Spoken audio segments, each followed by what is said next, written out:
there are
Now, I need to start with a caveat, of course, because on paper, I have nothing against white nationalism.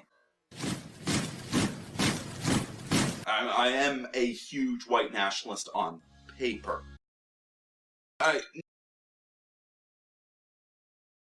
So how we all doing, folks?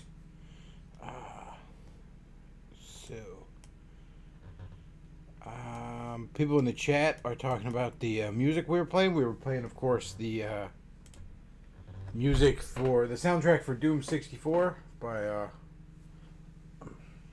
what's the guy's name? Hodgins, Aubrey Hodgins. And I consider it by far the best soundtrack in any Doom game. Unpopular opinion, I don't particularly care for the music in the original Doom games. Not really a fan of it. I like the Doom games a lot. I like everything about it. The gameplay. I haven't played the new ones. I haven't played the 2016 one. But I'm talking the old school ones. Doom 1 and 2. Love them. The gameplay's great. I like the idea of, fighting demons on Mars. I like the science fiction and fantasy elements combined. I like the idea of, we're trying to open the faster than light travel and we accidentally open a portal to hell. I like that a lot. I just gotta be honest with you folks, I don't really like metal that much. So I'm definitely not gonna be inclined to like shitball fucking metal coming out of being played through fucking DOS. So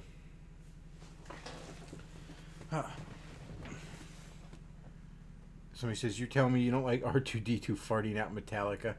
I mean, I don't like Metallica in the first fucking place. So, yeah, I'm not going to like R2-D2 farting out Metallica.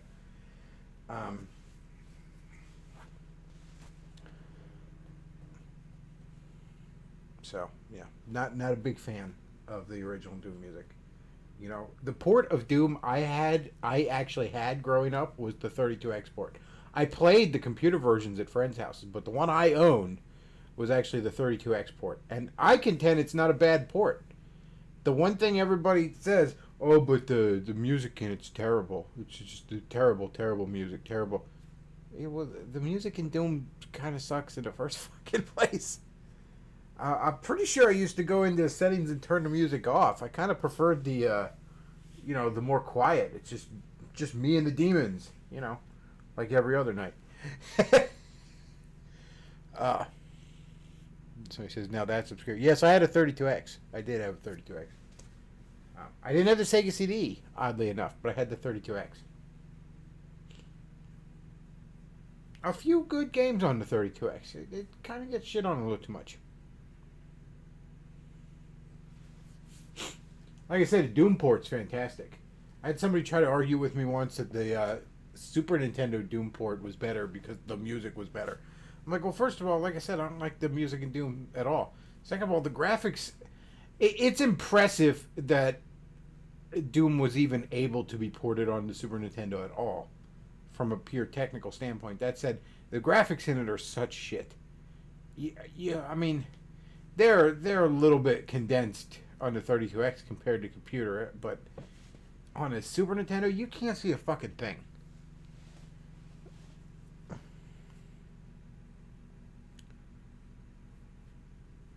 Back in my day, we had to use our imagination when we wanted to play Doom, crayons and all. Yep. Yeah, we had to draw the map out on paper with our colored pencils. That's how we played Doom. Got a little co-host with me tonight. Not Captain Morgan. Not Captain Morgan. I decided to try a new room tonight. It's called the Kraken. I saw it advertised on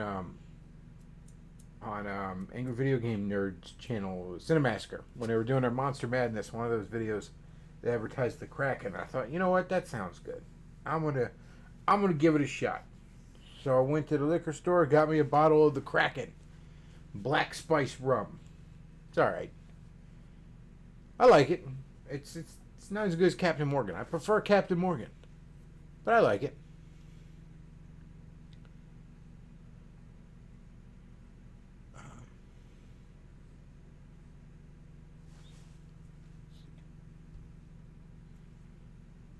Kraken, thought you got that one. Thought you got that from the drink that will probably kill Spoonie. I'm not sure what Spoonie drinks. It says Doom PC, greater than every Doom port ever. Uh, well, I mean, I didn't have a PC powerful enough to play Doom when I was a kid. Um, and 32X port's pretty damn good.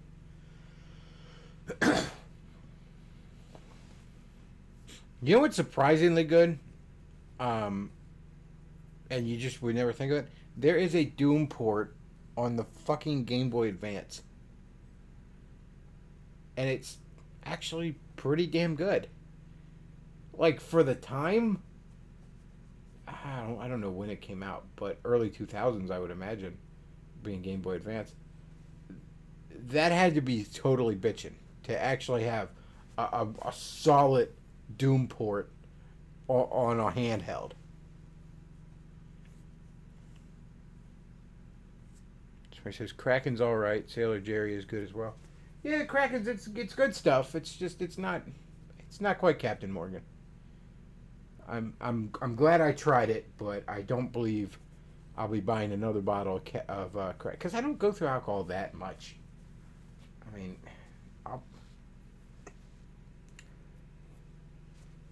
a bottle of Captain Morgan might. Now that I've brought him in as a co-host once in a while, I drink a little bit more than I used to. But even then, I mean, a bottle will last me months and months.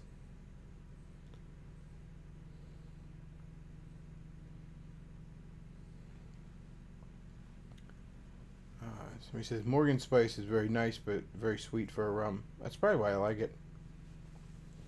And it just goes well with everything. You can mix rum in with just about anything, and it works.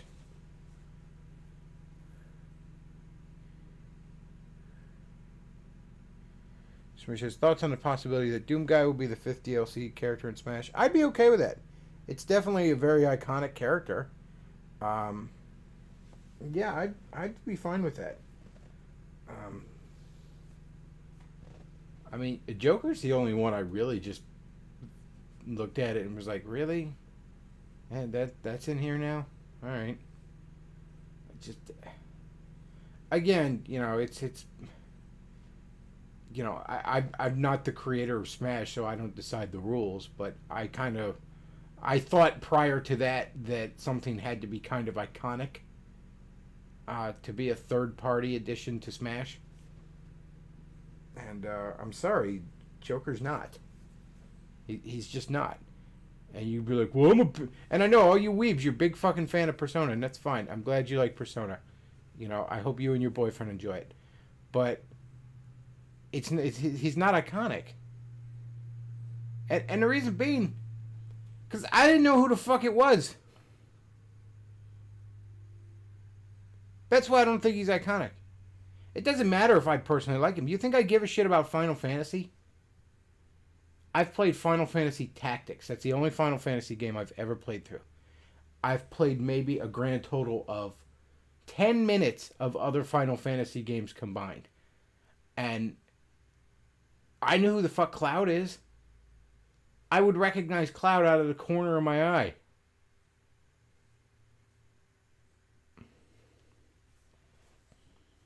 But whatever. I mean, it's I guess the bar's lower than I thought it was. He's DLC, so I'm just not going to buy him.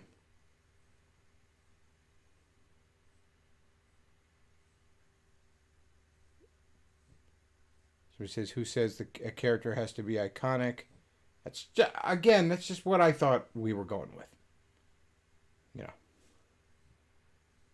I thought being a third-party character in Smash Brothers meant something. So he says, I need to play Tactics. You should play Tactics. Tactics is fucking fantastic. And I'm not, by any stretch of the imagination, a Final Fantasy fanboy. But Tactics is just a fantastic game in its own right.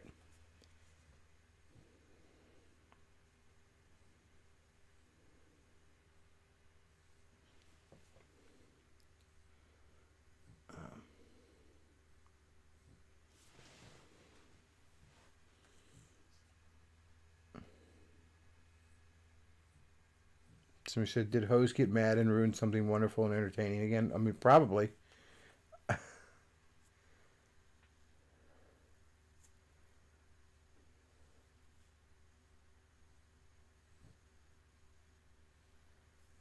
Somebody says, I'm sure it's just Dev's one of the characters being smashed. Like, was again, it's not my decision. That's just what I thought we were doing.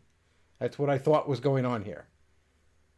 And I would argue Snake is very iconic. Again, don't give a shit about the Metal Gear Solid games. Would recognize Snake out of the corner of my eye. Him hiding in a box and that little fucking noise when he gets discovered and all that shit. That is iconic shit.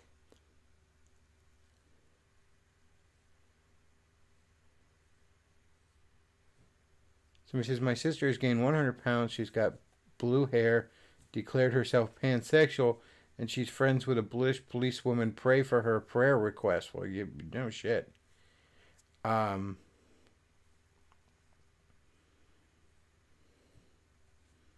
says, Bruce Lee had a game on the GBA. It was worthwhile.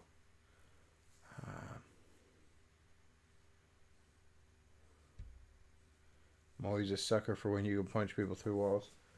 There's a lot of great games on the GBA.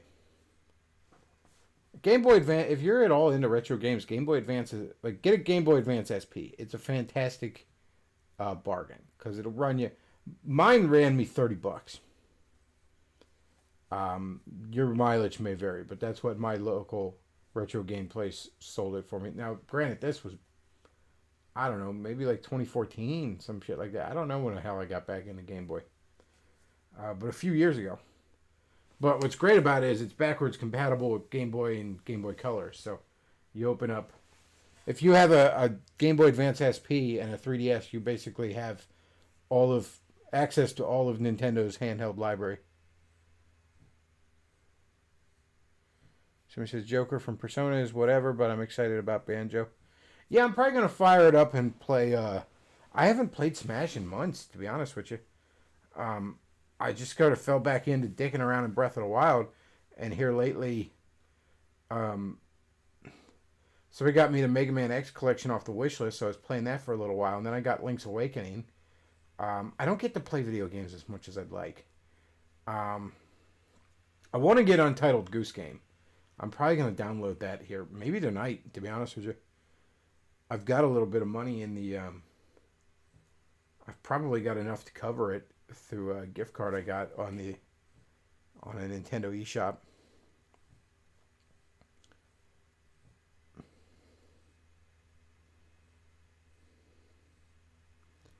So I don't know. I'll probably fire up Smash here soon and download Banjo. Again, I don't have any direct nostalgia for Banjo and Kazooie, but that's definitely a very iconic character.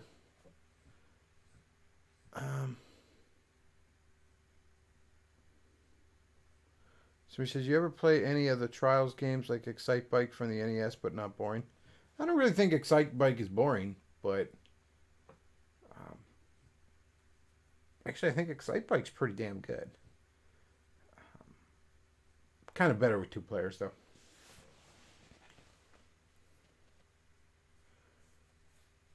Mario ports for the GBA were great. It's sort of weird though that Mario never got a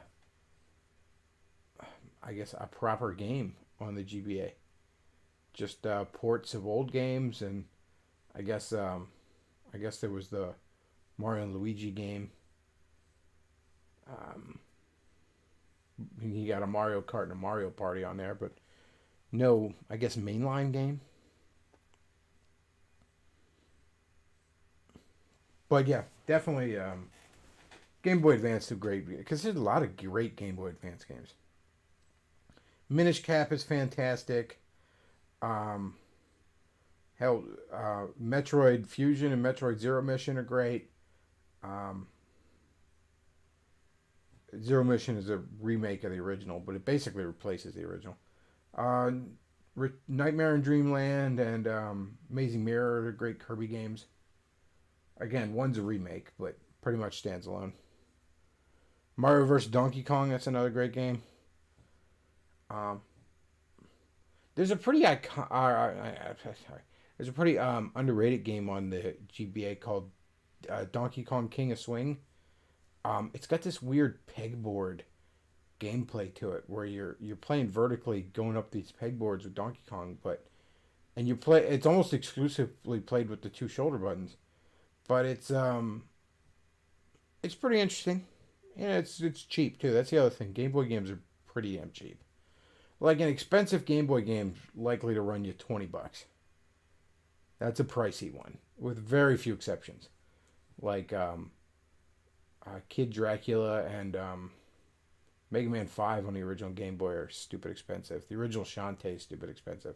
But even those, if you absolutely want them, you could find reproduction carts.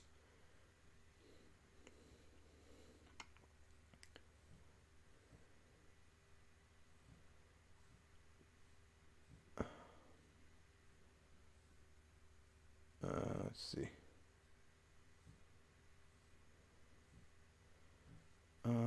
Going over to chat here. When can we expect a Christopher Cantwell Sam Raimi comic book team up? Will Doctor Doom origin story be too controversial? Yeah, it's so funny to me that the guy writing the current Doctor Doom comic is named Christopher Cantwell. That never ceases to amuse me. It's actually a pretty damn good comic too. So I got an article I want us all to read. This is from a site called Lord Waffle King. And I'm not really all that familiar with it, but this article was fucking hilarious. So let's see if we can get into screen share here. And the article is entitled. Somebody in the chat's like, yeah, the guy writing the Doctor Doom comic is named Christopher Cantwell. I'm not making that up. The article is entitled, I Want to Impregnate Tulsi Gabbard. Please God, I want to impregnate Tulsi Gabbard so bad. I want her to bear my children with those beautiful childbearing hips. That beautiful radiant white angel, like a goddess having come down to earth to cleanse us of our sins. Tulsi Gabbard is beyond divine. I can't help but drop to my knees in worship whenever I see her beautiful figure. I yearn for her in a way both primal and spiritual. I would commit more war crimes than every president in the United States history just to lick the sweet, glistening sweat from her smooth, creamy skin. I want to listen to her moans as my manhood throbs within her. I want to hear her heart race as our bodies become one and our souls irreversibly intertwine in the holy sin of carnal union.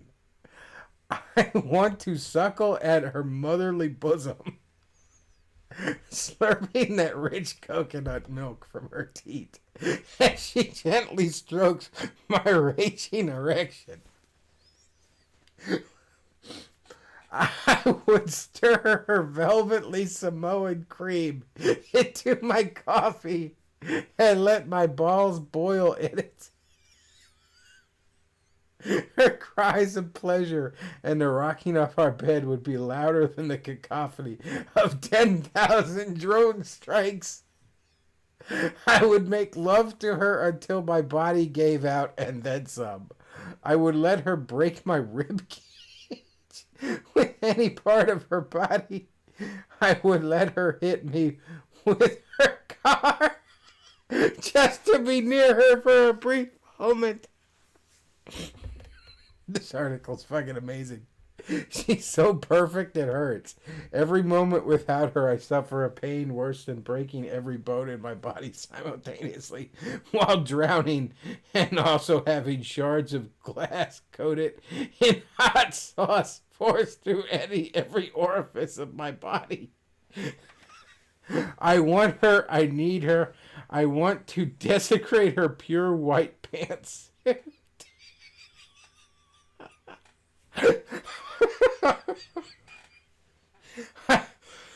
Oh God. I want to start a family with her and retire after our 27 children have grown up and moved out. I want to see those luscious lips speak such filthy, perverse words into my ear when she slides ice cubes down my gaping piss hole. What the I only skimmed this before. I want to fuck her like she owes me money. I would let her step on me just to feel the soft, firm warmth of her feet upon my face and groin area. I would sleep under her just to catch her drool in my mouth. I would fish the strands of hair from her shower drain just to smell her alluring scent. Jesus. And break them into necklaces to keep with me always. Or cock rings. Oh God, this is so fucked up. Whichever would please her more. God, please, I would do anything for her. I would relinquish my life, all my hopes and dreams, just to become the socks on her feet, so that I may warm her mouth-watering toes with my very being, so that she may feel the heat of my love always. I would encase myself in cement and become her doorsteps, so that she may wipe her heels upon my face. I would tear my own limbs off, but I don't know what I'd do after that, or why she might want my limbs, but I would do it. My queen, my goddess, the light of my life. Please, God, let me have her. I want her to be mine and only mine. I would lick the Doritos dust from her fingers and fill her belly button with honey mustard to dip my tendies. To dip my tendies. This is fantastic. This is high art. I would give her a sponge bath with my tongue every morning and serve her breakfast in bed. I would let her eat her eggs and pancakes off my body if it pleased her, no matter how painful the third-degree burns would be. Oh, boy. I would bear the torment of eternal damnation until the end of time to taste the seat of her car but once. There's nothing I wouldn't do for her. Nothing I wouldn't say. I would beat my own mother to death with my engorged penis. Jesus Christ. If it would bring a smile to Tulsi's shining face. I wouldn't even let herself come until she gave me permission. I love you, Tulsi Gabbard. Please be mine. Be my wife, my lover, my everything. Say yes. I see it in your eyes when you're on the debate stage talking about Syria or whatever.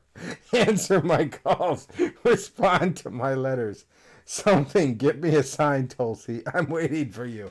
I'll always be waiting for you. That is high art. That is high art. Oh. Jesus. I would fill her belly button with honey mustard and dip my tendies in it. That's some top shelf tendies right there. Oh, Syndicate Chief sends $2. Thank you very much. I'm listening to your show with a girl. What now? Oh, you should definitely lock her in your room and helicopter dick her. That's the Song of Solomon of our age.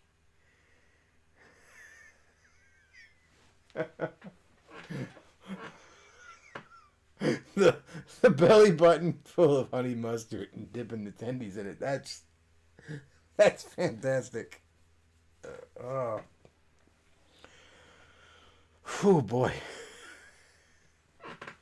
That, by the way, is off of a site called Lord Waffle King. So check them out. I think I'll probably check them out because that's fantastic. I love that article so much.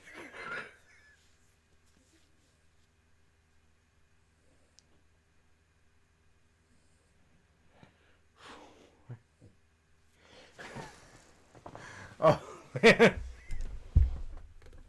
Oh, people in the chat. This guy is parched. Yes, indeed. Somebody says, I swear I've seen this as copy pasta before. It might be. Jeez.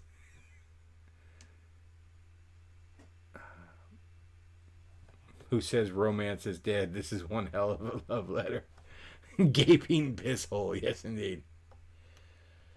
Oh, man. Oh.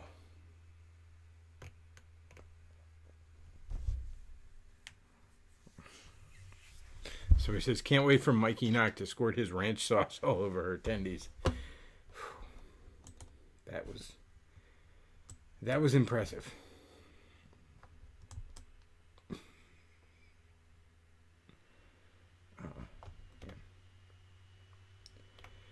Oh, let's see what we got going on now.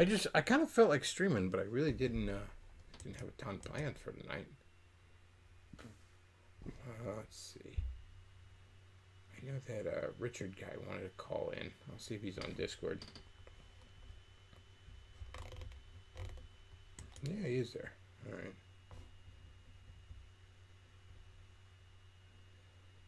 Let me.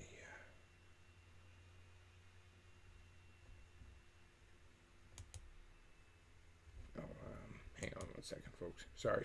Technical difficulties.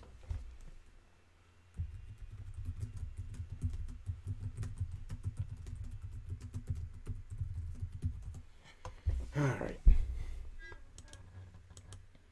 So.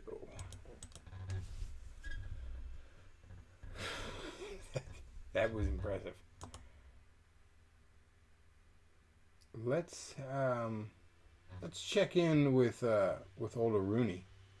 It's the weekend. I'm sure he did a stream. Oh, last stream was 6 days ago. On the margins.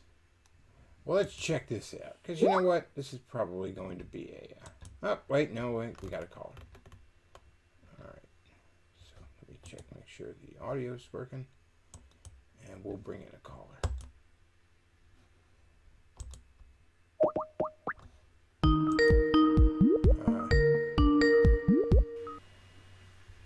Let's see. The late in bed listening to the Tulsi AOC showcast. Yes, indeed. You got anything planned for the not Halloween stream? Not really. I really haven't gotten anything planned this week. Caller, what's on your mind? I can't really hear you. That might be on my end. Hang on. I know Skype likes to change my settings every time I unplug a mic or something. So let me take a look at this.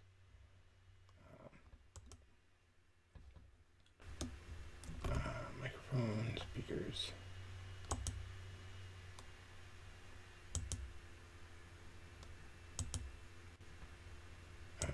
Okay.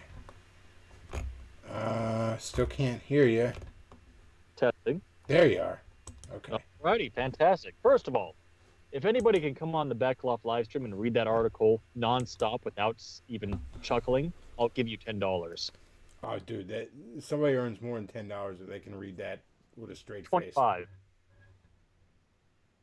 face. Yeah, that's it. I there's no way I could get through that with a straight face. I'm willing to give it a shot. I'll give myself $25. Good Lord.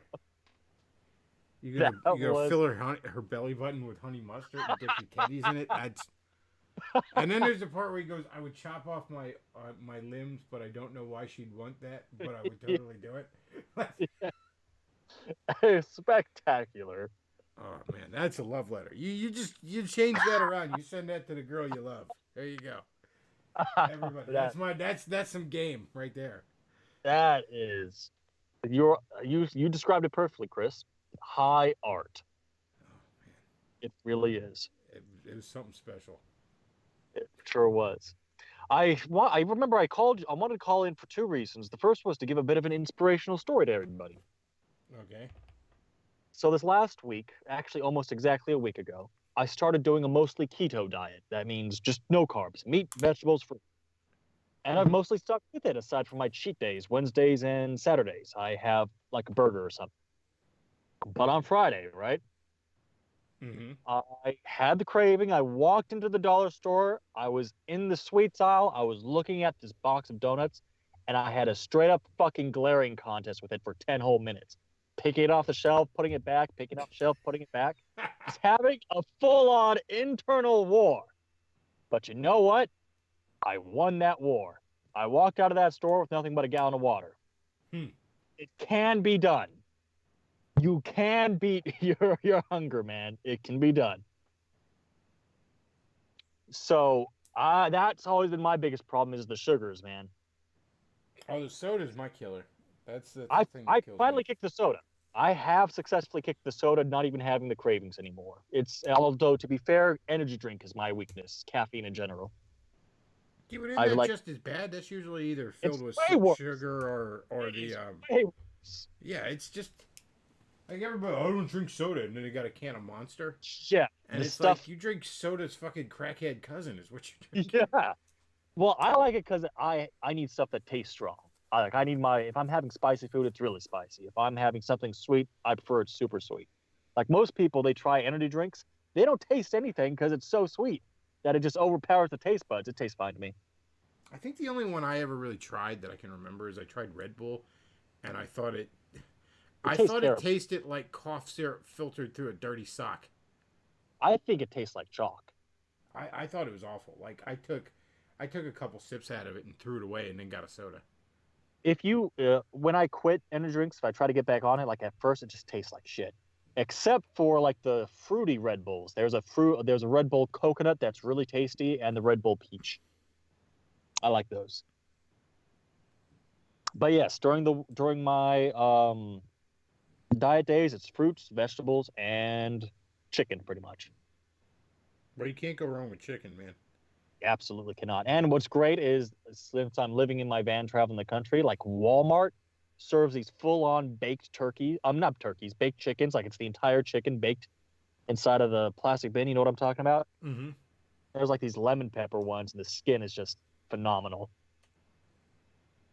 I I'm usually get chicken breasts and cook them up, cut them up for a while, and then put them in the fridge. not And an option. like throughout the Yeah, course of like a lot of times I'll just make stuff with it throughout the course of a week, like quesadillas or you know maybe a pasta dish or just regularly, just cook them on a plate or put them on a me, plate I kind of thing. like to bake one at a time, and then I use like the fat and grease from it as chicken broth for a soup. I don't really bake it. I just I got like a skillet, and I usually use an olive oil with it and maybe butter to cook it. Dude, there's so much like animal fat inside of that, and that stuff, that's some good stuff.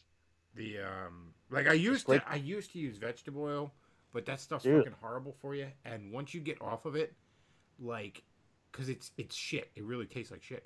Once you get off of it and start using something like grapeseed oil Olive oils, olive I oil is think. the best, or just butter. You can't go back to fucking vegetable oil. It's disgusting. It's disgusting. Sometimes I'll use chili oil. Um, if I want something spicy, it's a little harder to cook with, but it's a lot more expensive. So don't do it a lot. But every once in a while, man, especially if you're gonna do something like something spicy with it, like you're gonna put them on in a taco or something like that. Cooking Right. chicken in chili oil is fucking amazing. If I'm gonna make tacos with chicken, I'm gonna put them in the crock pot for like 10 hours with a shitload of lemon juice and lemon pepper. Um, like that. I That's use how I'm. grapeseed oil sometimes, or what's the other one? Sesame seed oil. I use that a lot if I'm cooking something kind of Asian. But most of the time, it's olive oil or maybe butter. Olive oil, you can't go wrong with, and butter is nowhere near as bad as people think like to pretend it is. No, it's not. It's No, it's it's really. no. It's just We're it's not just all fat. fat because of fucking butter. We're fat No, we're because of fat because of fucking sugar and carbs. Well, fat because of sugar and carbs, and we should be having a lot more fat in our diet, which does not translate to fat in the body when you eat it, despite popular belief. Now, eat more fat, eat more meat, you'll be fine.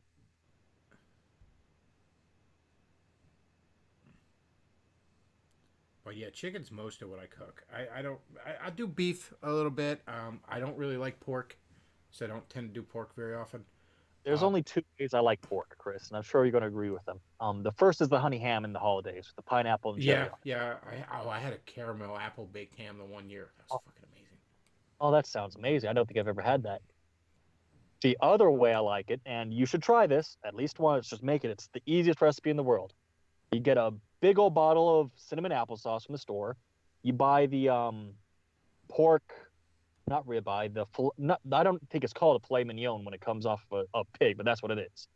And then you put the filet mignon inside of a tray, drown it in cinnamon applesauce, and put it in the oven for like 45 minutes. It comes out so juicy. It comes out tasting like cinnamon apple. It's fantastic. Usually, if I'm eating pork, it's ham or maybe like a pork sausage or hot dog. That makes Um, sense. I can't but tell the difference. other than that, like I really like I don't like pork chops. I'm the only guy in the world apparently that can't stand bacon. I don't like bacon either, man. Well, Nope, glad I'm to with hear you. there's one more on that because I hate it. I fucking despise that shit. On its own, like sometimes you can mix it. Like if it's on a burger, it tastes fine. I can barely taste it. It just adds a little bit. But on its own, no, bacon's awful. I tried alligator once, but I didn't like it. A buddy of Yeah, mine's wedding, he was serving alligator because he's fucking oddball. So he likes, so he wanted to serve a bunch of weird fucking food. And I was like, yeah, try it. And I'm like, I don't like it. He goes, it just tastes like pork. I'm like, well, you nailed down why I don't like it then. that's a bad selling point there, buddy. Oddly enough, I've never had any venison, which I think you said once or twice that it tastes like shit, I hate venison. Oh God, I hate venison. and I've never had alligator. I actually notice it when venison is at like a really processed level, like I had like there's like a Lebanon bologna they sell a lot around here. I mean, they sell it all over the country, I imagine, but it's big in this area. It's like a sweet bologna, and I really like it. But the one time, like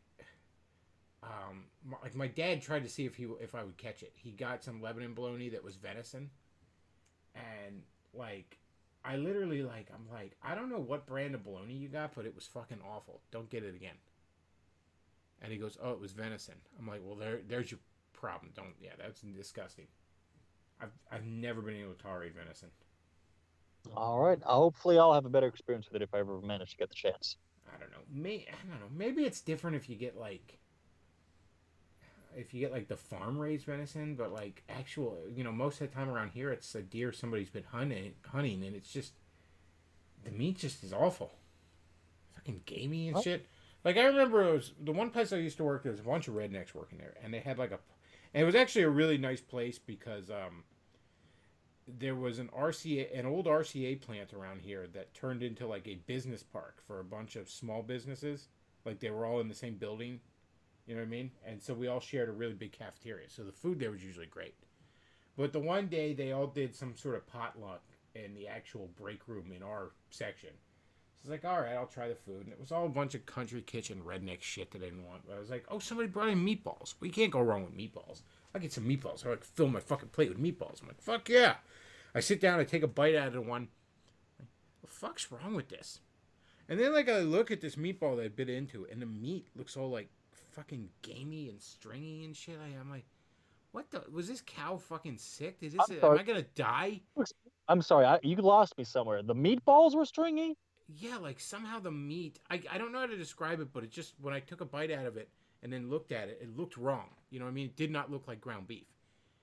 It almost looked, I don't know, like you get with a lot of wild animals. It looked sort of gamey. You know what I mean? So I'm looking at the fucking meat and it looks all fucking wrong. And it tastes all fucking wrong. I'm like, am I gonna die? Was this cow sick? What the fuck happened here? I gotta go to the hospital? What in God's name's happening? And it's like, oh, those are venison meatballs. I'm like, oh, okay. Well, I'm going to go put these in the trash and go to the cafeteria. Thank you very much. Brendan Les Lucero, is coffee good for you on its own? Yes, it is. It has a lot of, well, not just beyond being an antioxidant, which the science is kind of out on whether antioxidants actually do shit for you with longevity, but caffeine, yes, it does have some long-term health benefits. You should look into that just on its own. Honestly, whenever I give up soda, I usually just go to like a GNC or something and get some caffeine pills. Because it's the only way I can get off of it entirely. whenever I used to try to give up soda. What I usually did was I substituted it for wine. I mean, I have such a high tolerance that I can't get drunk off of wine. But I would also have like a cup with dinner and lunch, and that would Well, I be my just go thing. with water, but it's like I really miss the caffeine. So, like, I have a soda, I say in the morning, but my ass rarely gets up before noon.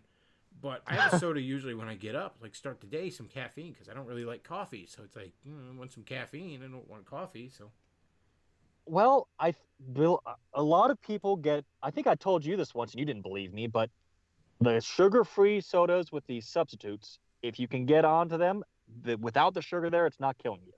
yeah, but they taste like shit. Okay, I got no tolerance for fake sugar, man. I okay. can't stand it. I think they taste fine, but to be fair, it's better than corn. I'm sorry, it tastes better than the corn syrup Coke to me. But I like Dr. Pepper, and that shit's not corn syrup. That shit's sugar. So I hear you. Most I think Dr Pepper's. No, I think it's another one of those where they sell it with corn syrup and then they sell original formula without. Yeah, the corn syrup soda tastes like shit, and I used to like Coke, and then you can tell the difference when they switched. I didn't notice it at the time because it was like a year or two when I wasn't really drinking Coke for some reason, and I was like, oh my god. Okay, Elbridge I'll be fan fan. sends $2. He says, "I'm going to watch cooking videos now. Good night. He'll be Just back till. just don't watch Cooking with Jack." Was that the one where it's the fat guy who went to Disney World with his son? Yeah, that's the one where he eats the raw chicken. I don't remember that. He cuts into this piece of chicken, and there's so much blood in it, you would swear he like poured a raspberry sauce all over it or something. And it's like, dude, you are gonna die if you eat that shit. That's Donovan says wine floors him. I don't know, man. I've never actually been drunk in my life. Like, I mean, I'm having a little bit of the Kraken tonight here, but I, if I have I have a couple more drinks of it, and all I'm gonna want to do is take a nap. That's all it There ever is does to me. only one thing that can actually get me drunk, and I've only been drunk like 2 or 3 times.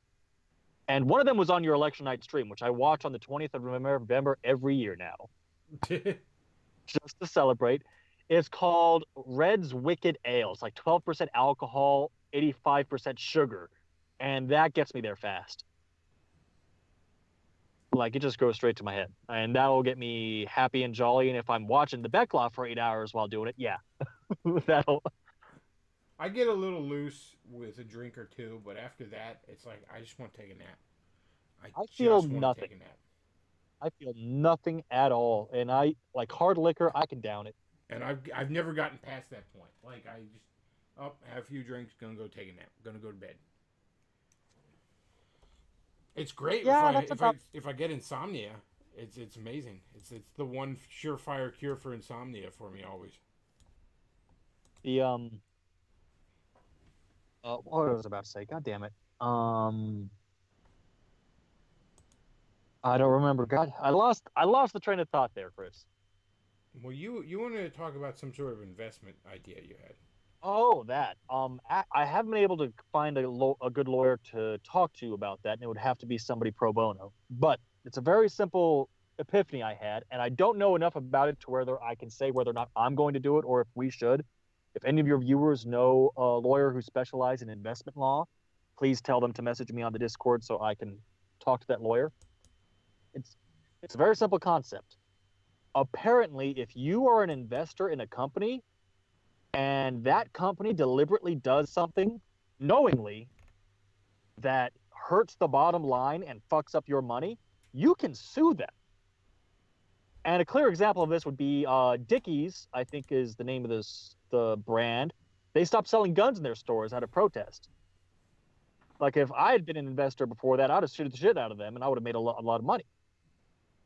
So what I need to know is, if me sharing this right now and intentionally investing in a company that you know is doing this for political reasons, censoring people of certain politics and destroying their brand, companies like Facebook or Twitter or YouTube.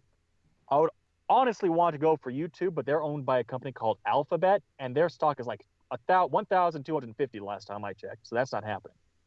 But if you wanted to go with this plan after I consult a lawyer and come back on here and tell you guys more information on that.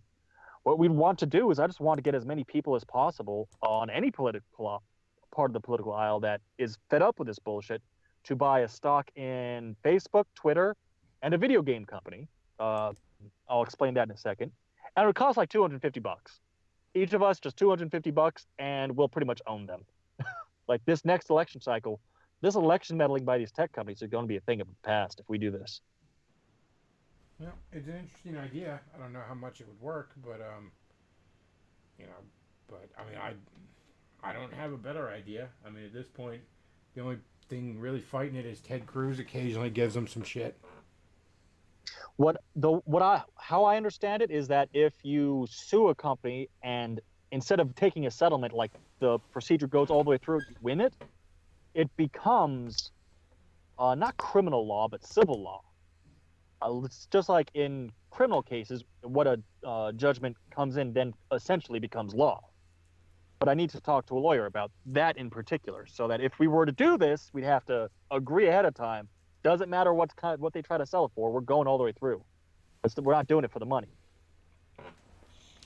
Well, you'd get a lot of people probably bail out because a lot of people are, I'm gonna go all the way until somebody drives a dump truck full of money up to their house, and then, you're gonna give me fuck you money where I don't have to do anything ever again. True. Okay, well, I'd be very tempted, but hey, if one of them offers us fuck money and we take it, then we can just do the other ones. But that's why I want to do it with a video game company too.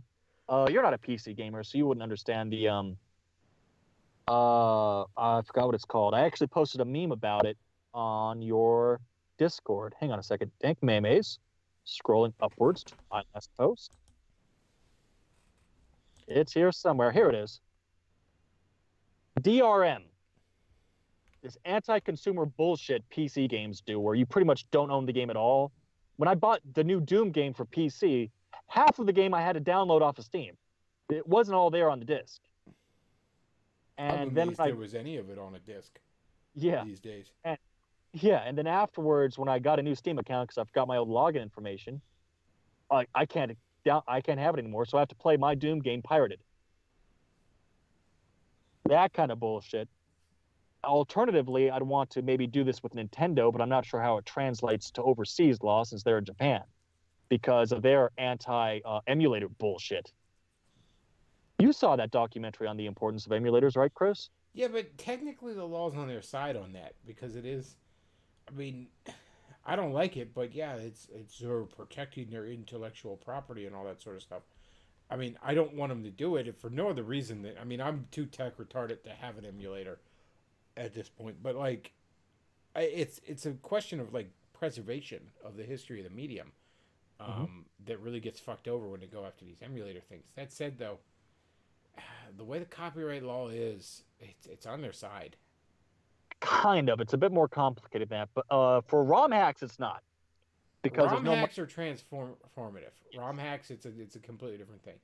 And the same can be argued for emulators if you wanted to go into court with it. But an emulator that's just playing the straight game, I believe the way the case law sits, that's their intellectual property. Even if that is completely the case, 100% on their side, it's still a stupid company policy because every scientific study onto the effects of people pirating quote-unquote games, including old ones, shows nothing but benefits for the companies. Oh yeah, and there's you're not losing any business because half the time what people are looking for on there is games that cannot be purchased legally, aside from I guess getting the original cartridge.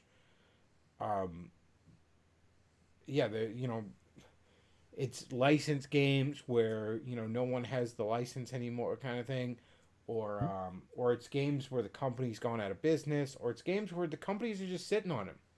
They're just sitting on them, there's tons of fucking things that were successful back in the day that companies just sit on now. They don't do anything. And Nintendo always fucks over fans when they're trying to make fan games or stuff. Nintendo in particular does this. Some fans were outright recreating Chrono Trigger for like GameCube level graphics. It was amazing, and they shut it down, and they really did not have a legal case for that because it is transformative. Yeah, I don't believe they have. It's one thing if they're selling it, but if they're just making it and putting it out there, it falls under that kind of category of a fan art of transformative, and it's really. I don't think they have the legal means to shut it down, but it's one of those things where But no one you has. have to make your life a living hell by taking you Yeah, to no one court. has been able to fight it. You know. Yeah. I mean, the copyright is abused. You know, I've had copyright strikes on. Now, most of the copyright quote unquote strikes I get are where they're just going to steal money from me. We're going to take some of you. We're going to share your revenue off this video. Well, that doesn't affect super chats, thankfully, and my ad revenue is literally pennies a day off of this entire channel. So go ahead and take my fraction of a penny, you assholes. What am I going to take you to court over that? But even when it's like I had the Kang stream back in February blocked because part of a music video was in there that again we were discussing. It was completely fair use, and I disputed it, and it got unblocked. But it got unblocked when February was already over, and it wasn't even a topical topic anymore. But what recourse did I have? I don't have any fucking Being litigious is expensive. if you're not and just on the YouTube level, if you're not part of an MCM or you're not over 100,000 subscribers where you have a direct access to somebody at YouTube, you don't have any fucking recourse. True. You just don't. And then there's the legal aspects where they just try and shut you down. They want to corporatize everything. They want everything, and the whole thing's a mess. It really is. And again, if we could afford like the $1,200 for a stock, we could try this method with them. And I sometimes Donovan, think the people that bitch about copyright law, they always focus on the wrong things. Like they want to be like, Disney. Like they want to try and argue that Disney should try to lose the rights to Mickey Mouse because when Mickey Mouse turns 100 or something like that. Well, it's like no. The only reason you know what Mickey Mouse is because this corporation has kept it culturally relevant for all this time. So I don't think they should lose the rights to that. I don't think Warner Brothers should lose the rights to Superman because Action Comics #1 reaches a certain fucking age. You know what I mean? The only reason you know who Superman is because they've kept it relevant for generations. So I on the one hand I'd side with corporations on stuff like that where people just want to throw the baby out with the bathwater. Like no, they should be allowed to protect their IP, but not like this. yeah. And in addition to that, like Razor Fist is really pro copyright law in a weird way. When I said I'd like to bring back, I actually put a super chat on here on what he thinks about trying to revert our copyright back to the 14-year limit that we originally had. That it's yours for 14 years, and if you don't make enough for a profit to make it worthwhile in that time, it's public domain now. And while I agree with you to a point that some of the companies that keep it alive should be able to continue doing so, but at the same time, they're this giant multi-billion-dollar corporation. Even if it is public domain, they can still continue making Superman comics even if it becomes public domain. Yeah, but like I said, I don't necessarily think they should lose the rights to it. That said, though, when you have something where it's been, something's just sitting on it and they're not doing anything with it, and you can't even get the original material because it's fallen out of print or something along those lines. Where stuff ends up inaccessible due to copyright dick measuring is where I say, okay, we need to take a look at the law and see what's going on here. Perfect example of that is, there's certain shows or something that have long been out of, the '90s Spider-Man cartoon has never gotten a proper DVD release because nobody knows who owns the right. Yeah, there's the company that produced it has limited rights to it, but obviously Marvel has limited rights to it. It has never. There's been a few DVDs of like packs of like 3 or 4 episodes together, but there has never been even the seasons on DVD or the whole show on DVD. They've never been officially released. And then there are things that nobody really owns anymore. It's like, do you remember? I'm not sure if you've ever heard this story about during the housing bubble when there was this man who was getting messages from like 4 different banks trying to tell him. I've told that story on here before. He took the one bank. His mortgage had kept changing hands and changing hands and changing hands from bank to bank to bank, as a lot of mortgages were at that time. And he finally took the one bank to court And it was sort of a Hail Mary because they kept jerking the rates up and he just could not keep up with it. And he demanded that the bank prove ownership of his house in court, and they were unable to do so. They just did not. They just. It was such a free for all at that time. Nobody was even really keeping a lot of track of the paperwork. And the judge just said, well, the only person here with any fucking claim to this property is you, so I revert the deed to you. Like, they couldn't Uh, prove at all that they had any claim to that mortgage. yep. And that's what it's like with some of these copyrights. Nobody knows who owns it anymore. You can't find that information. You can't find who owns certain songs, even very, very popular ones, anymore. It's And also weird Boogie. sometimes what does and doesn't fall out of public domain. Like in superhero comics, Blue Beetle, for example, right? Yeah, Um, there's there's been three Blue Beetles.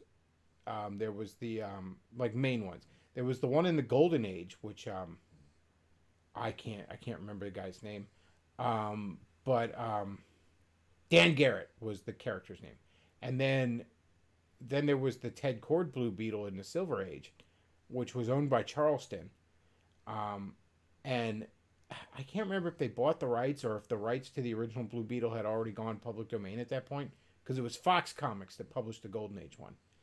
But Charleston made Ted Cord, who was the successor to Dan Garrett, and then Charleston got bought up by DC in the '80s. So Ted Cord became a part of the DC universe, and Dan Garrett was sort of written into the past of the DC universe and that sort of stuff. And then there's that Mexican kid that's a Blue Beetle now that I don't give a shit about. But the point is, Dan Garrett is public domain. Now, I'm not 100% sure if the name Blue Beetle is, but I know Dan Garrett as the Blue Beetle is public domain.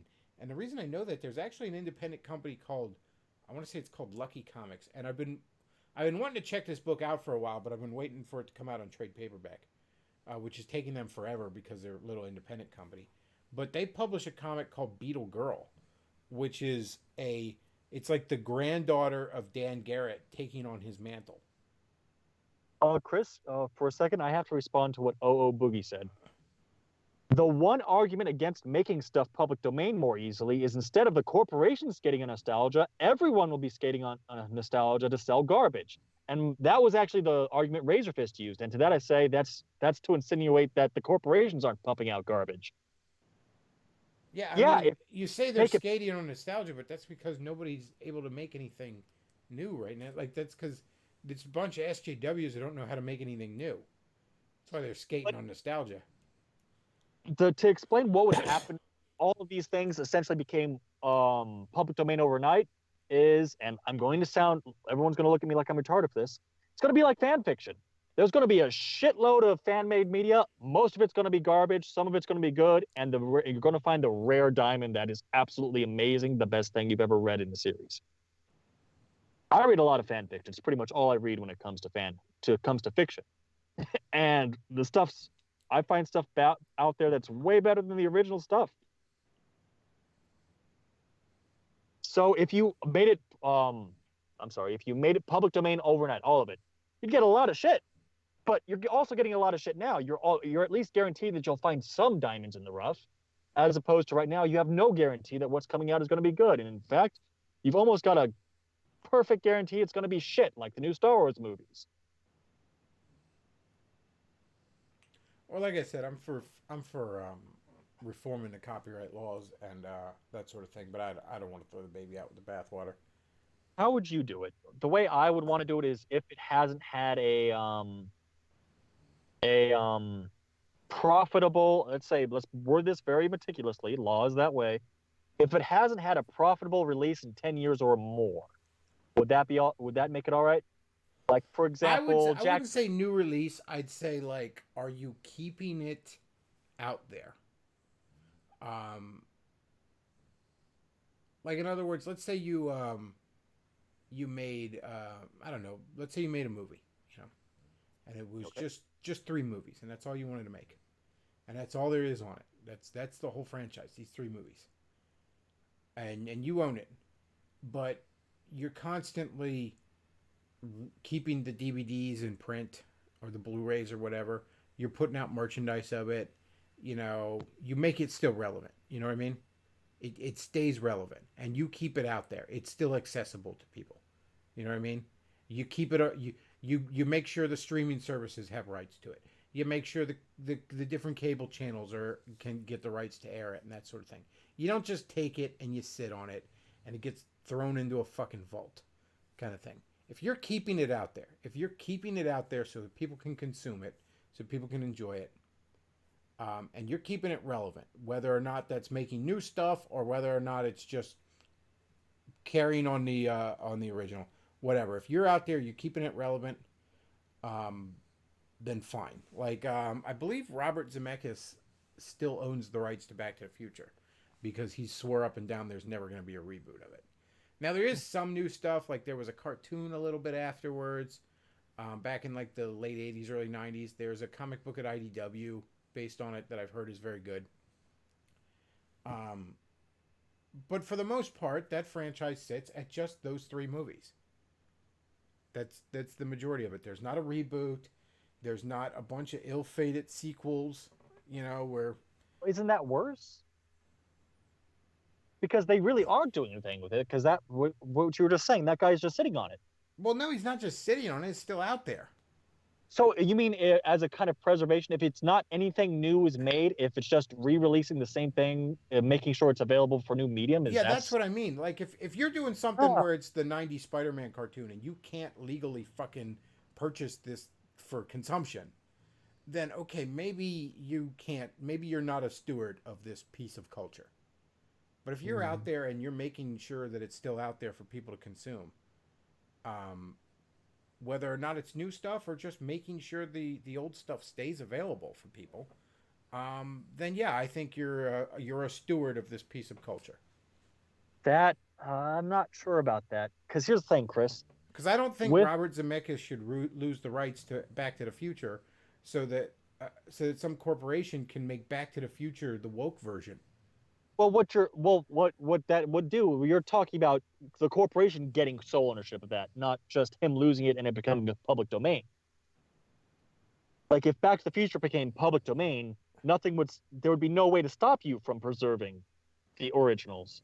The originals would be completely available. Yeah, but I mean, like, look at Sonic the Hedgehog. Sonic the Hedgehog is something where Sega doesn't give a shit about the fan art at all. Like, they don't even try and squash it down.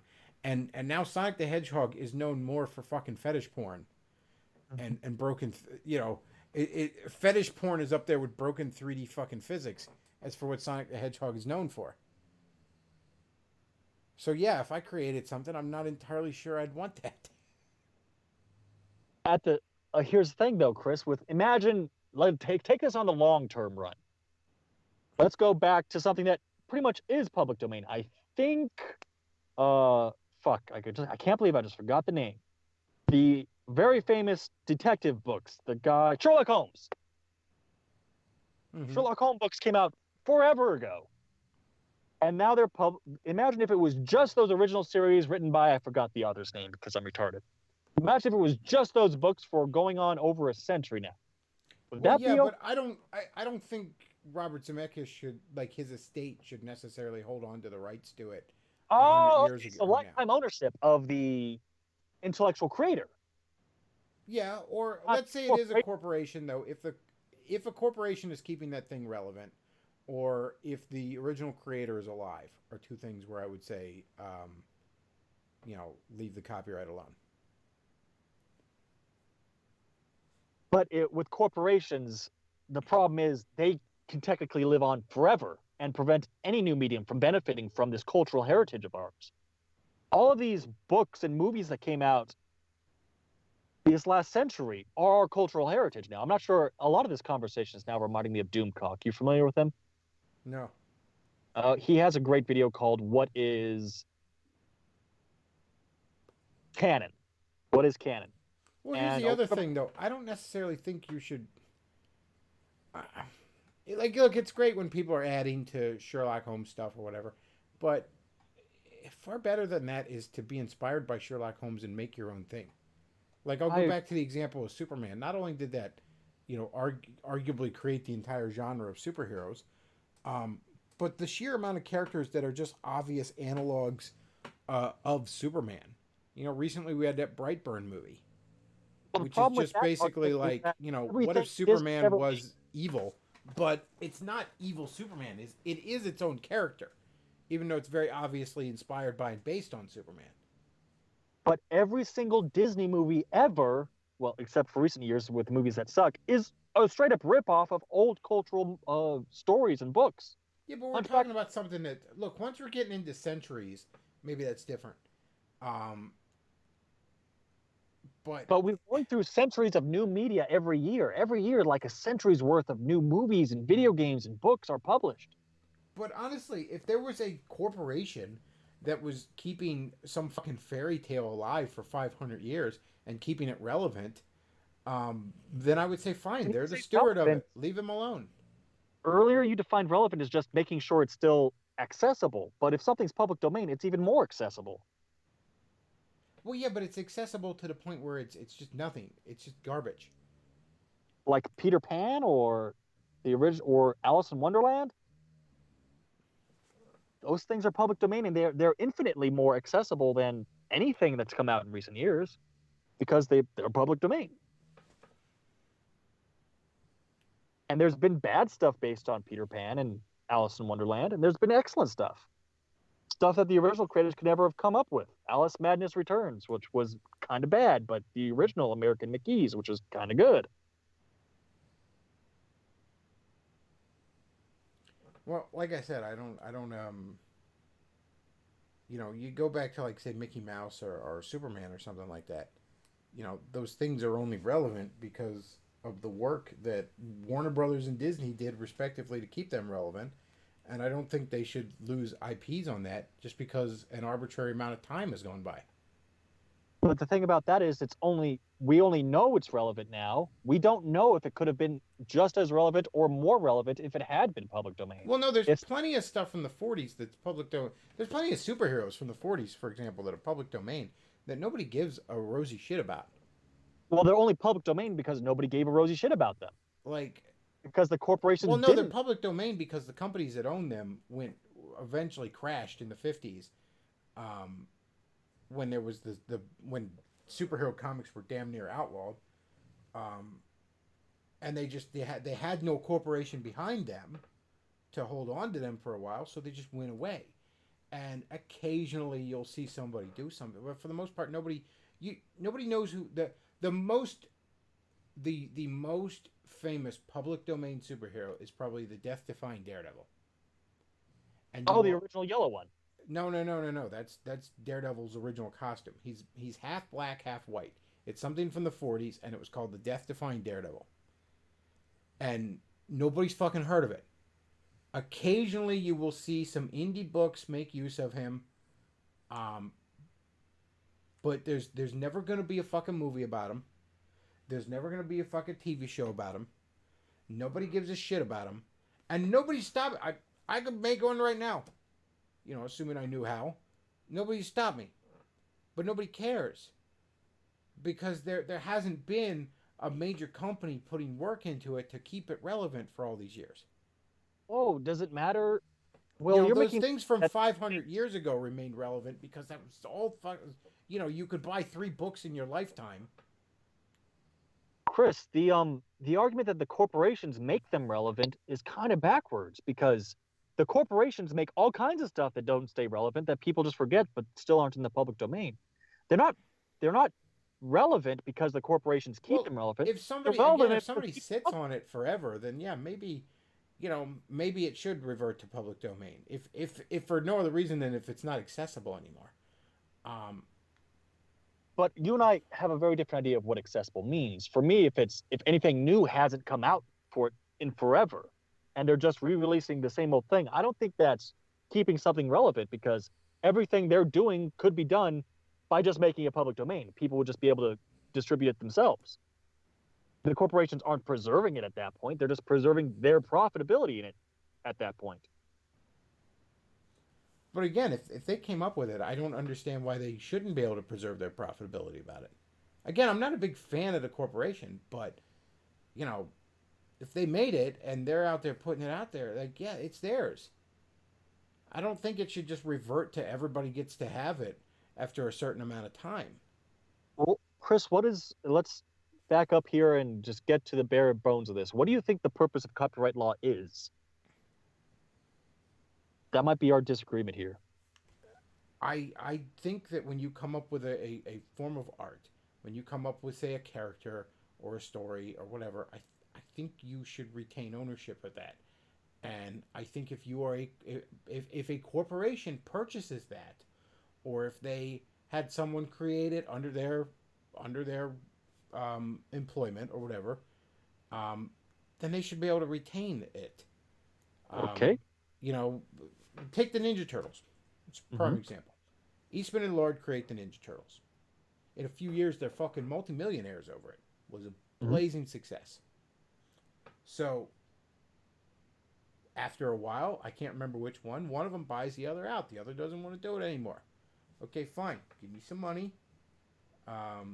Or I'll give you some money and you just go away. And now it's all mine. And then after a few years, late 2000s, I believe it was Eastman was the last one. He decides, you know what? I'm done with this. I don't want to do any more with it.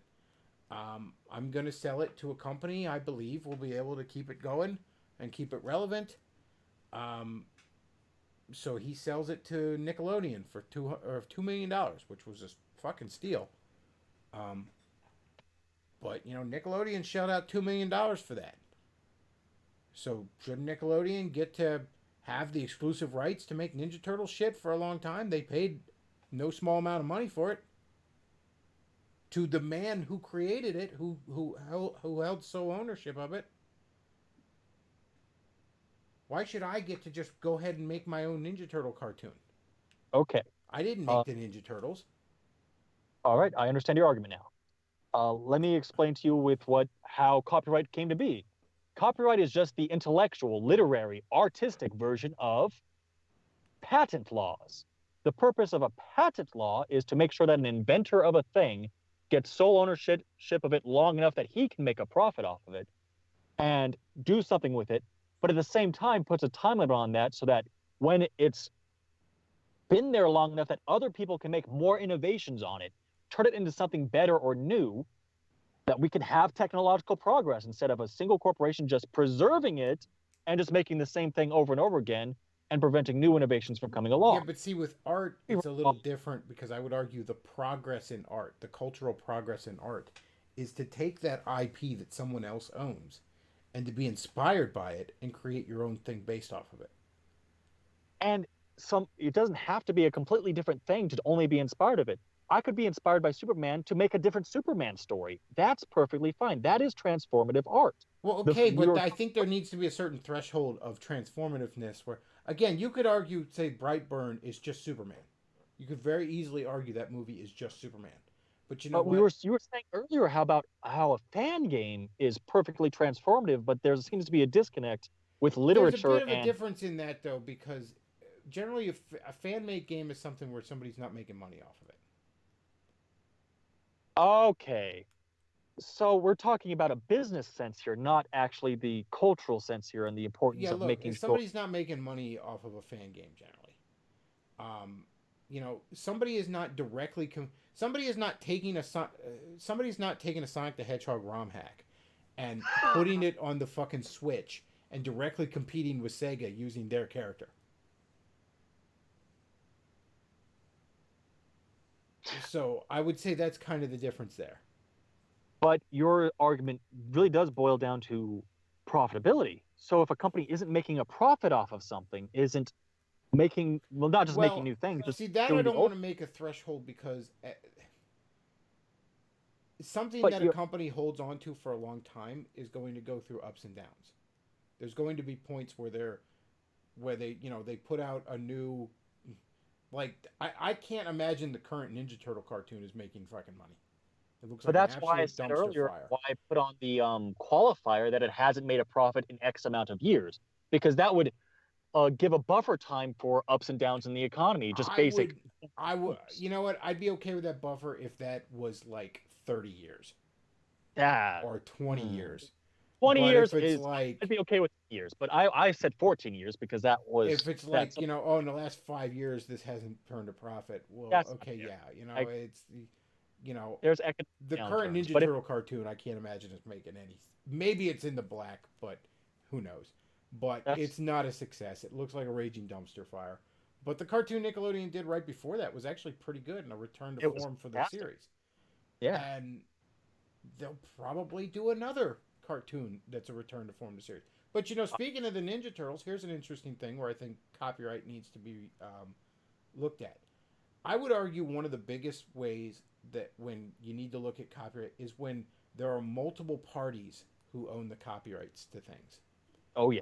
That is one of the biggest problems because again, that leads to shit being inaccessible. That leads to shit. That leads to shit just being in a tug of war. When no one has custody of this IP.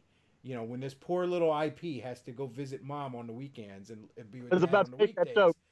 That's a That's sad story. All right. And a good example of that with the Ninja Turtle cartoon is the 2003 Ninja Turtle cartoon is actually really good.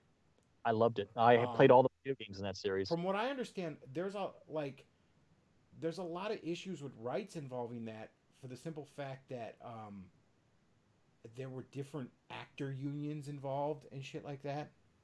Oh God. Like, for example, the 2003 Ninja Turtle cartoon ended with a story arc where there was like parallel universes involved, and they met the '87 cartoon, but Hmm. they didn't have any of the original voice actors, despite the fact that they were all still alive and available, because all the original voice actors were under an LA union, whereas Four Kids was completely outside of that.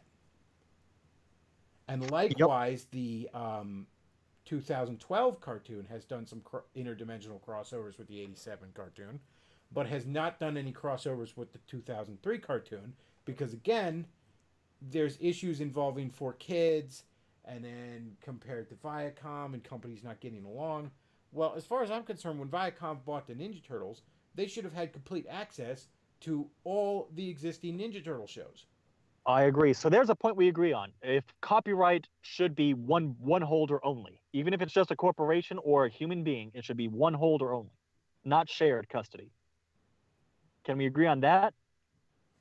Yes, and especially when it comes to keeping things in print. A good example of that, there was a storyline Marvel and DC did in the 90s where the two universes got cosmically merged into one, and like different characters would be merged into one. Like Wolverine and Batman were merged into a character called Dark Claw, and Right. it had its own unique backstory that was this weird combination of Wolverine and Batman's backstory. Mhm. It was called the Amalgam Universe. Well, the Amalgam Universe is the joint copyright property of Marvel and DC, which is now makes it Disney and Warner Brothers respectively. Well, those characters will never see print anymore. So Like stuff like that would have to be public domain immediately. not even reprints of that. You could make a simple reform that in cases like that, Both people can do whatever they want with it. yeah, like look, if I make a, I'll just take comic book crossovers because I know them well. If the Amalgam comics are Disney and Warner Brothers are free to reprint them whenever they want. They can Like add maybe them to they any gotta story they get back together and shake hands to make new ones, but at the very least they're free to reprint them whenever they want. Well, I'll do you one better with stuff like that, where two different people owning copyrights create something new. Both of them are allowed. It's essentially open domain, public domain for those two companies. If they want to use the new Bat Wolverine in any new comic, if Marvel wants to put him in a Daredevil comic or a even better, that would be better for a Deadpool comic. They can go right ahead and do it. Nobody can stop them. There was an issue back in 2014. They did a big interdimensional crossover called Spider Verse, which the movie is loosely based off of. I love the comics on that. I And love Silk. there's a they wanted to actually use at the time Andrew Garfield and Tobey Maguire were the only movie Spider-Man, but they wanted to use them, Right. and they couldn't because are those particular versions of Spider-Man are jointly So, owned by Marvel and Sony. yeah. So And that's not okay.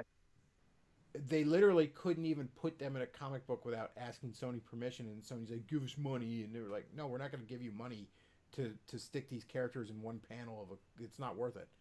But they actually threw a line in there where there were like two Spider-Man talking at one point, and one of them said, "One of these guys took their mask off, and he looked just like the guy from Seabiscuit."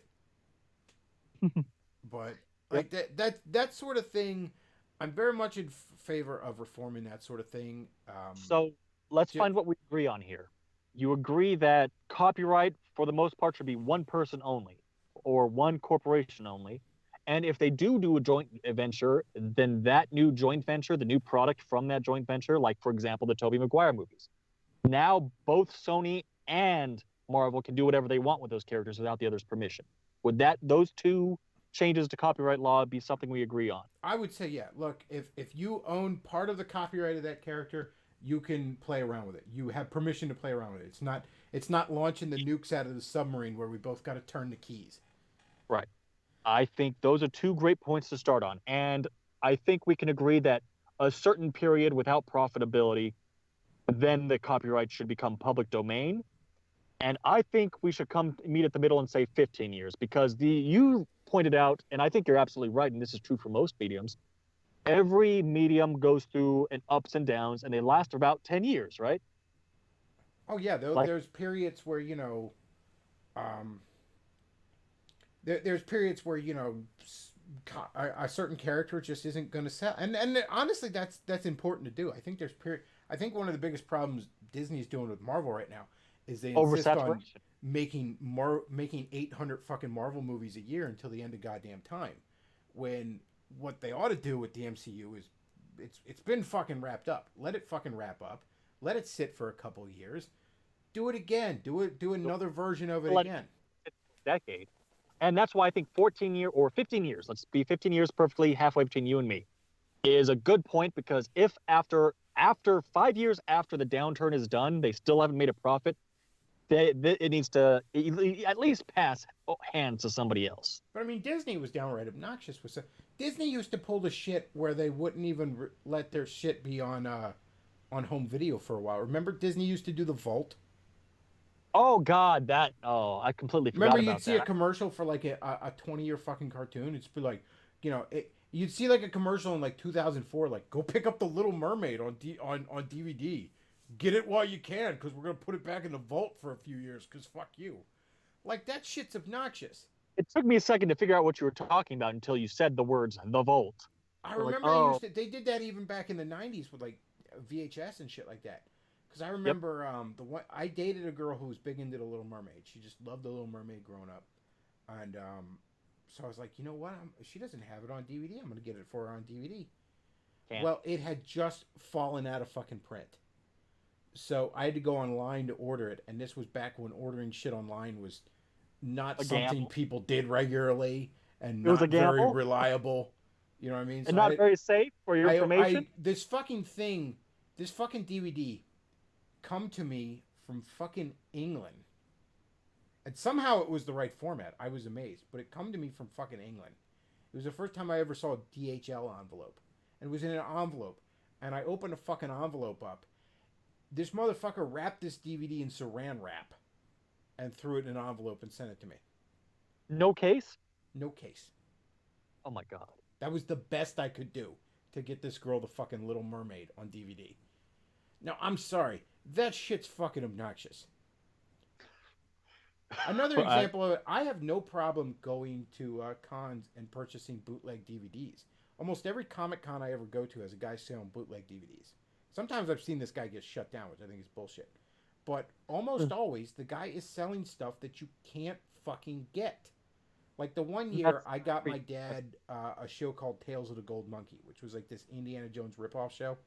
And the reason I got it for him is because when my mother's water broke with me and he had to rush her to the hospital, he was in the middle of watching his show.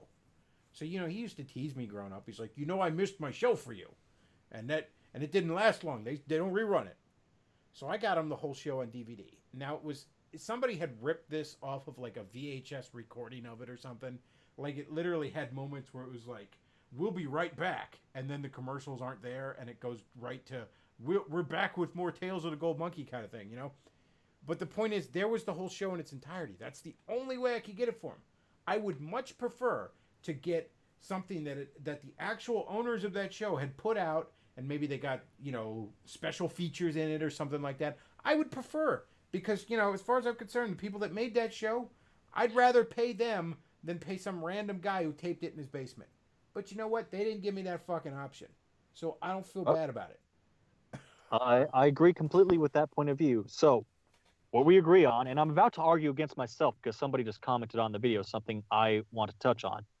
We agree that, what was it? Copyright should be one person only, except on joint ventures, in which case both parties can do whatever the fuck they want. It might as well be public domain just for them.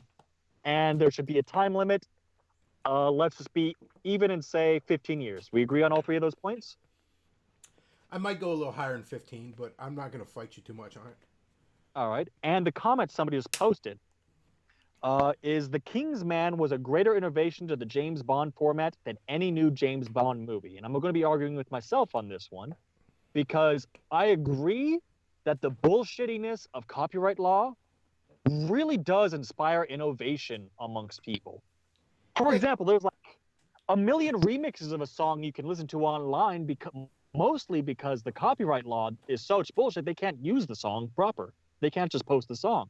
So I think there's a lot of cases where the fact that you just can't take someone else's IP and run with it yourself, it forces you to has resulted in brand new IPs being born. You know, I use the example of Brightburn, the movie. Another good example of that is the reason the Orville exists is because Seth MacFarlane wanted to do a Star Trek show and he couldn't, so he made his own Star Trek, and better, and it's fantastic. It outshines much of the franchise it was inspired by. Yep. So there is an argument where it forces people to come up with entirely new stuff. And I agree with that argument to a point, but at the same time, if it was public domain, who are we to say? Actually, I can argue that we would see something just like the Orville if Star Trek was public domain. Somebody else would have done something just as amazing with it. Because again, I read fan fiction. I'm slightly ashamed of it, but there's stuff out there. I mostly read Harry Potter fan fiction. All Harry Potter fan fiction is better than J.K. Rowling's work, even the stuff that's bad. But there's stuff out there that's absolutely incredible. And if some of these people should have put so much work and creativity into them, they should be paid for it. If they could be paid for it, I think they should be. There's a comic called Marine Man that came out a couple years ago, an independent comic, and it's basically somebody really, really loved Aquaman, and somebody really, really loved the Crocodile Hunter, and basically smashed those two things together. That sounds fantastic. And it's a great comic. And again, that I think is very valuable when you have things that are very clearly inspired by something else, but they go off and they end up their own thing. You know, there's a million examples of that. You know, the Metroid games are inspired by the Alien movies, for example, that sort of thing. Even a full-on ripoff that's just completely shameless about it, I'm okay with. Like, if it just skirts the line of being copyright, people come in, this is a ripoff of such and such, but I like this one better. And that's fine. You know, comics are full of that, actually, where there's tons of characters that are very obviously meant to be homages / ripoffs / parodies of other things. Like, there's a team in Marvel Comics called Squadron Supreme that exist on a parallel universe that are basically all basically the Justice League. Is that one the one with Hyperion? Yeah, Hyperion is the Superman analog. Dr. Spectrum is the Green Lantern analog. Nighthawk, who actually there's a version of Nighthawk in the original Marvel Universe too, is the Batman analog. There's actually a funny line when they finally did a Justice League Avengers crossover where Hawkeye says, "These guys are just a bunch of Squadron Supreme wannabes." Well, I think I remember you showing that in one of your live streams, just that screenshot when everyone's there. But the only time I've ever seen Hyperion in a comic was in The Exiles, and there was like an evil Hyperion and like a pedophile Carnage possessed Spider-Man. Yeah, there was an evil version of Hype. Well, you know, there's countless universes, so there's obviously going to be. In fact, they did a book in the mid 2000s called Supreme Power, it was in the Max line, it was in the adult line, but it was sort of a more serious, more adultish version of the Squadron Supreme. It was sort of like doing what the Ultimate Universe did to the Avengers, doing that to the Squadron Supreme, making things a little more serious. Everybody's kind of an asshole sort of thing. They ended up doing an Ultimates versus Squadron Supreme storyline at one point too, or versus Supreme Power. But Supreme Power is really good. I actually really recommend checking that book out. I There's a scene where like the Hyperion character, and you got to remember he's basically Superman. Um, he was raised by the government, but there comes a point where he breaks away from the government, and he's not doing anything bad. He's just sort of doing whatever the fuck he wants. You know what I mean? Like he's not even hurting anybody or breaking any laws. He's just he's going MGTOW on us. Well, the government doesn't like that because they run the numbers and they're like this guy could basically wipe out all of humanity in an afternoon if he wanted to. Back up. Who? Hyperion? I lost the Hyperion in this universe he was raised by the government. Right. Says and fuck all. He just sort of breaks away from it and he's doing his own thing. He's not really doing anything bad. He's just not answering to the government anymore. He just has a 9 to 5. And so there's a scene and he's literally in a fucking strip club. And the general meets him in there, and the general's going on, you go to get in line and all this other stuff. And Hyperion literally reaches, like, before the general can react, grabs his gun out of his fucking, like, holster, points the gun, point blank range, and, like 2 inches from his own eye. And he goes, I need you to watch this, general, because I'm not even going to blink. Shoots himself in the eye, bullet bounces right the hell off of it. Which the Superman Returns movie sort of actually kind of ripped off a little bit. But bullet bounces right off his fucking eye.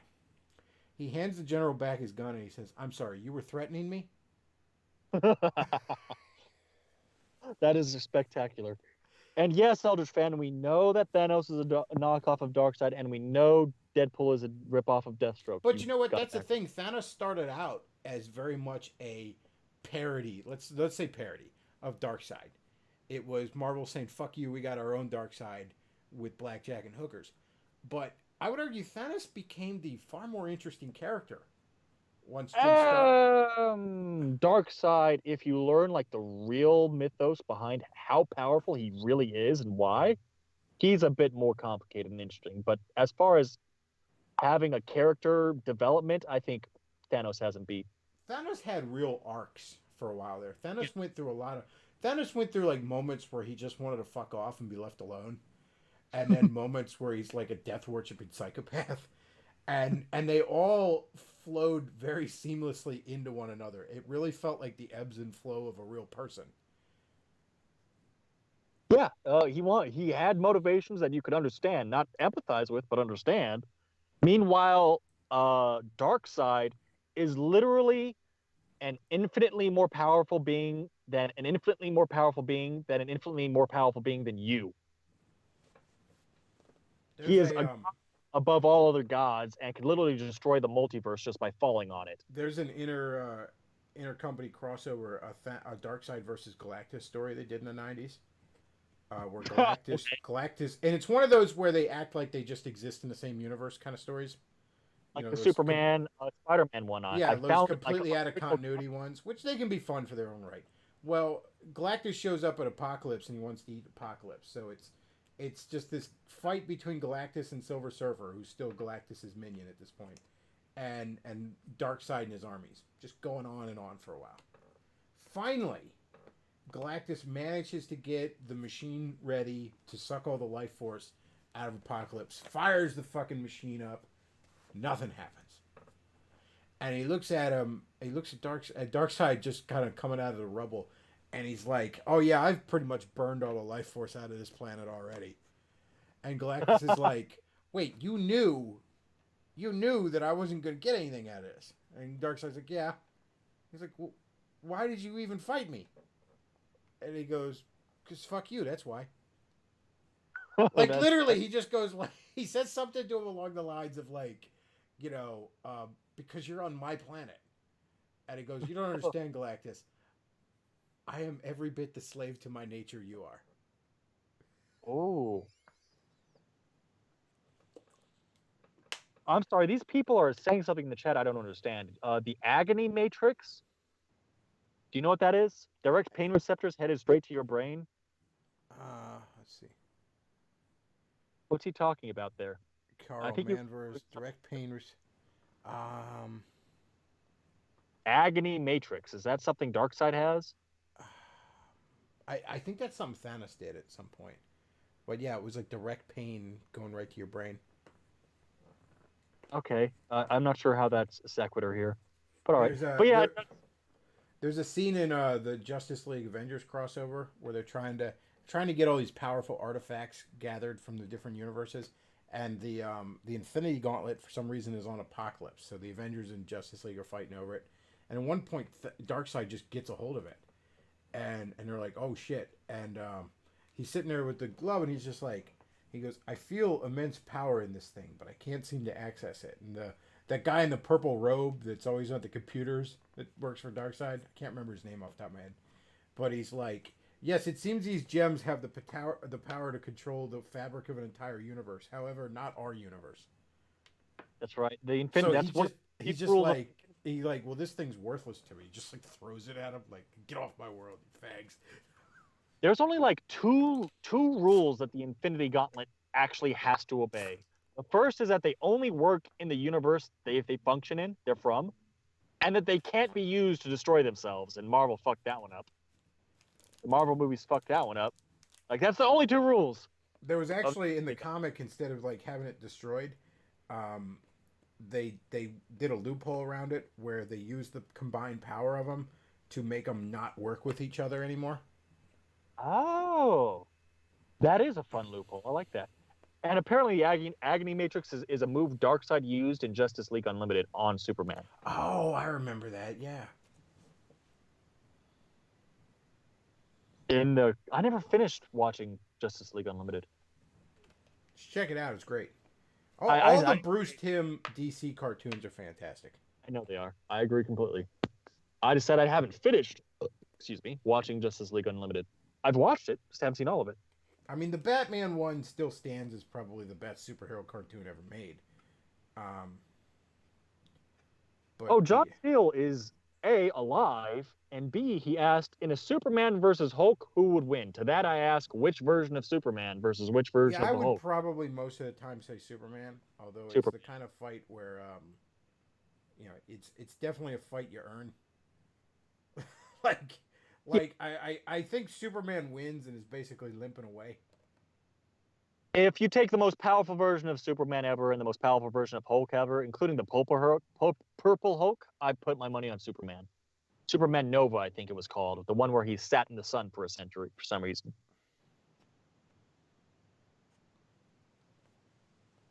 But despite how I'm talking about it, I've never really been that big on superhero comics until I picked up Ultimate Spider-Man.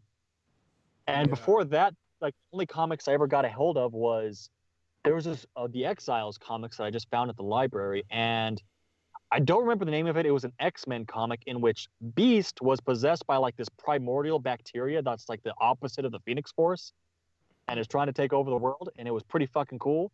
I never heard that one. The Exiles was great. I followed Exiles for a very long time. That's great. The babes in it were drawn sexy as hell. Towards the end of Volume 1, Chris Claremont really ran it into the dirt. But before that, it was fantastic. Blink became one of my favorite characters from that book. Like, from comics, just because of that book.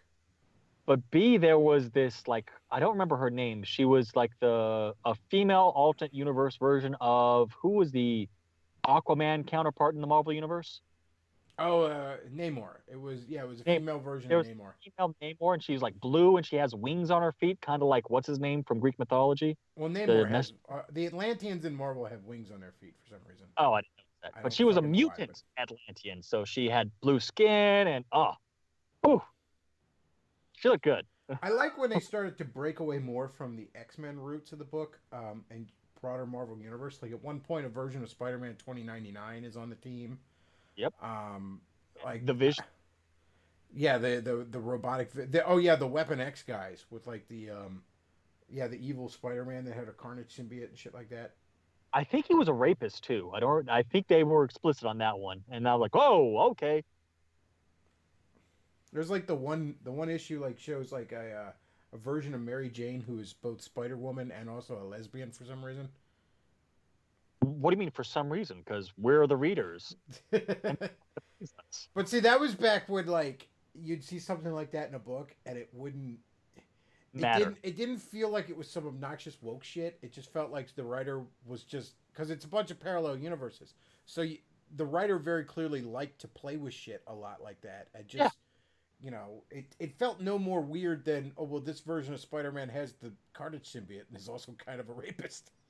Yeah, and this other version is has some different sexual degeneracy. And this version of Hyperion is a complete fucking sociopath. And this version of whatever that chick was gets turned on by by Hyperion killing shit. That was actually a funny scene when Hyperion was using X-ray on her and physically seeing the fact that she was getting sexually aroused. That was funny. That was a great book, man. I loved Exiles a lot. The premise of Exiles, if you've never heard of it, folks, it was like this. I'm not going to spoil it too much, but it starts off with this cosmic being called the Time Broker. He's gathered these characters from these different parallel universes, and they're all originally to start with they're all X-Men related, and he informs them that they basically have to go on these missions from universe to universe and set things right because there's One of this them was just cascading like really time storm that's running through all these timelines. So in other words, if they don't do this shit, they're gonna get their timeline's gonna get fucked up. A lot of other timelines are gonna collapse. So the way the person that wrote it originally pitched it, he said, imagine a book that's part X-Men, part Sliders, part Quantum Leap. that's pretty accurate. And And some of the missions are really silly. One was just, hey, you have to buy this donut to cause this butterfly effect that oh, turns dude, that's fucking fan. I sideways. love that issue. They're Hilarious. sitting there And and they're talking about how the whole mission is they have to buy the last cheese Danish at this store. And they talk about it for a little bit, and then they're like, finally he just buys it, and he's eating it. He's like, it's pretty good. And then they blink out of that universe, like on to their next mission. Well, and then the guy, the last cheese Danish being gone set off this chain of events that resulted in New York City being saved from destruction. no, it saved the world from being invaded by, I forgot the alien queen's name, but like the entire. But it's like one guy goes to the store, there's no more cheese Danishes, and that pisses him off. And that sets off this like chain reaction butterfly effect throughout the city that accidentally saves the city. No, it saves the planet. Like the whole, like this super weapon goes off and blackens the entire skies around this world, and like this alien invasion that was coming by says, "Oh, fuck that planet. We'll go somewhere else." That's how it happens. Guys, just go read that issue. It's fantastic. But John Steele asks, and I'd like to know the answer too, who has ever beaten the Hulk? Let's see. A few that come to mind. There was Spider-Man had Captain Universe powers at one point, and he proceeded to spank the shit out of the Hulk. Captain Universe is this. It's like this semi-sentient force that will inhabit certain individuals at certain times and turn them into Captain Universe for a set mission. And it gives them just this laundry list of cosmic powers: flight, energy manipulation, incredible strength, and invulnerability. And Spider-Man had that on top of his Spider-Man powers. So, Chris, is it called the Power Cosmic? no, that's what Silver Surfer has. It's the Enigma Force is actually the name of the force that does the Captain Universe stuff. Okay, sorry. It actually, Captain Universe would make an interesting idea for like an anthology movie because imagine if you did like 3 or 4 intertwining stories of different. And they people could be like becoming smaller Captain Universe. B-sized characters, huh? They could be smaller B superheroes. Well, no, it's just a lot of times it's just random people that get the powers. Like that thief. Yeah. Yeah, there was a storyline where a thief got it, and after he did instead of doing the mission, he tried to use the powers to just steal more shit, and basically the powers just killed him. No, they just left him when he was in the air and he fell to his death, right? Yeah. Because he had actually fallen off of this skyrise before he became Captain Universe, so like he tried to use the powers to steal more shit instead of doing the mission. So it just left him when he was midair, and it said it left him just as it found him, falling to his death. I don't remember that part, but I only read that issue after you mentioned it, and I found it online. But anyways, yeah, Spider-Man had Captain Universe powers at one point. He proceeded to spank the Hulk. Um, Did Wolverine? No, Hulk kicked the shit out of Wolverine in the whole Wolverine versus the Hulk, right? uh, Ripped him in half. that was in the Ultimate Universe, but those two generally have fought to standstills. Um, Didn't didn't the Hulk once get adamantium skeleton weapon H? that's a different character. That's Oh, that's not the Hulk. some military plan was basically tried to inject somebody with Hulk fucking blood after they had done the adamantium skeleton thing to him. For regenerative purposes. Yeah, because they were like, so basically this person has an adamantium skeleton and Hulk strength. I haven't read a ton of it, but I just know a little bit Well, about it. he'd be even stronger still because with his bones denser and stronger, he'd be able to put. That's one of the reasons Wolverine is so strong, that his muscles can go through the full output without shattering every bone in his body.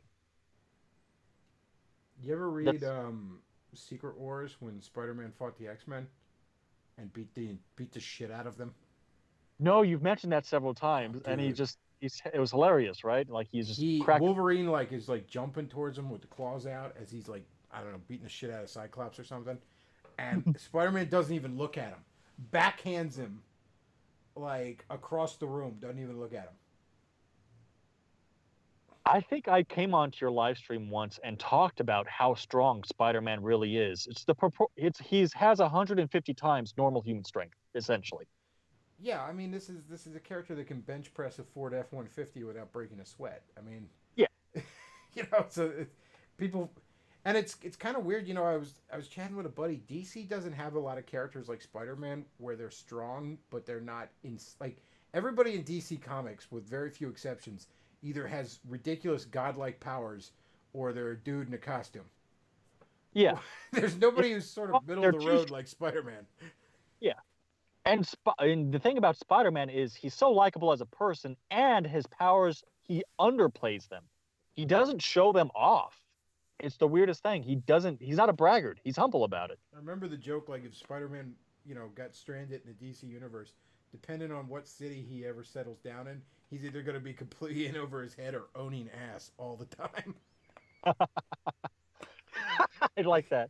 The only time I've ever heard Spider-Man talk shit, again, like the only series I ever read beginning to end was Ultimate Spider-Man, was at the end when he's essentially killing Dr. Octopus, and he's talking about these hands that have traded blows with the Hulk, and you thought you could take me. Oh my god! Did you ever read the arc in Ultimate Spider-Man where Craven the Hunter challenged him for the first time? He Um, just got done fighting Doc Ock and the Sandman, and Craven the Hunter in the Ultimate Universe was like a reality show host who like did the hunt for the reality show thing, and like I he think he literally he gets knocked out like a bitch. It's so funny. Like he's saying to Spider-Man like, "We will do battle," and Spider-Man's like, "No, dude, we gotta. There's people that are injured. We gotta help them."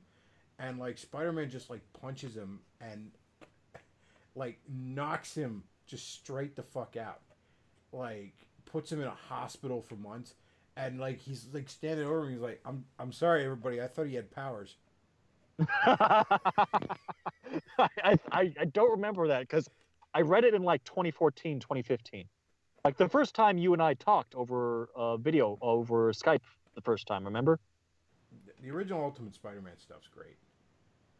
It's the only comic book I ever read that made me tear up. When actually I was reminded of this recently when somebody posted that not meme where the Joker's like, when people are on the verge of death, they show you who they really are. And then it shows the part where Jay Jonah is protecting Peter Parker from the Green Goblin in the movie. Like, I don't know who he is. He sends all of his stuff in the mail. That scene. Mm-hmm. And like I was just immediately reminded of that, the time in the Ultimate cartoon when Jay Jonah protected Peter Parker from, I think, Venom. And in the Ultimate Comics, when Jay Jonah finally got his head out of his ass and realized Spider-Man was a hero, when he looked out the bay window, his office window, to a city completely underwater, including his office window, and he saw Spider-Man diving in, desperately trying to save one more person. And it's like that man, that person I saw was a hero. Like that made me tear up, man.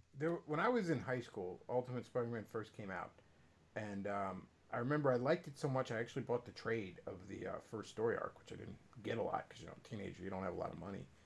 Um, and I loaned it to a buddy of mine, and he had kind of fallen out of comics for a couple years, but he loved it, and he loaned it to somebody who loaned it to somebody who loaned it to somebody who loaned it to somebody, and I was getting borderline pissed because I'm like, when the fuck am I ever getting that back? Like I didn't just give that out. Well, some cheerleader that I didn't even like know her fucking name comes up to my locker and she's like, "Are you Chris?" And like I'd seen her around, I'm like, yeah. And she's like, "This is yours," and she hands me the book back, right? I'm like, yeah, that's mine. And remember, this is before the movie even came out, right? Right?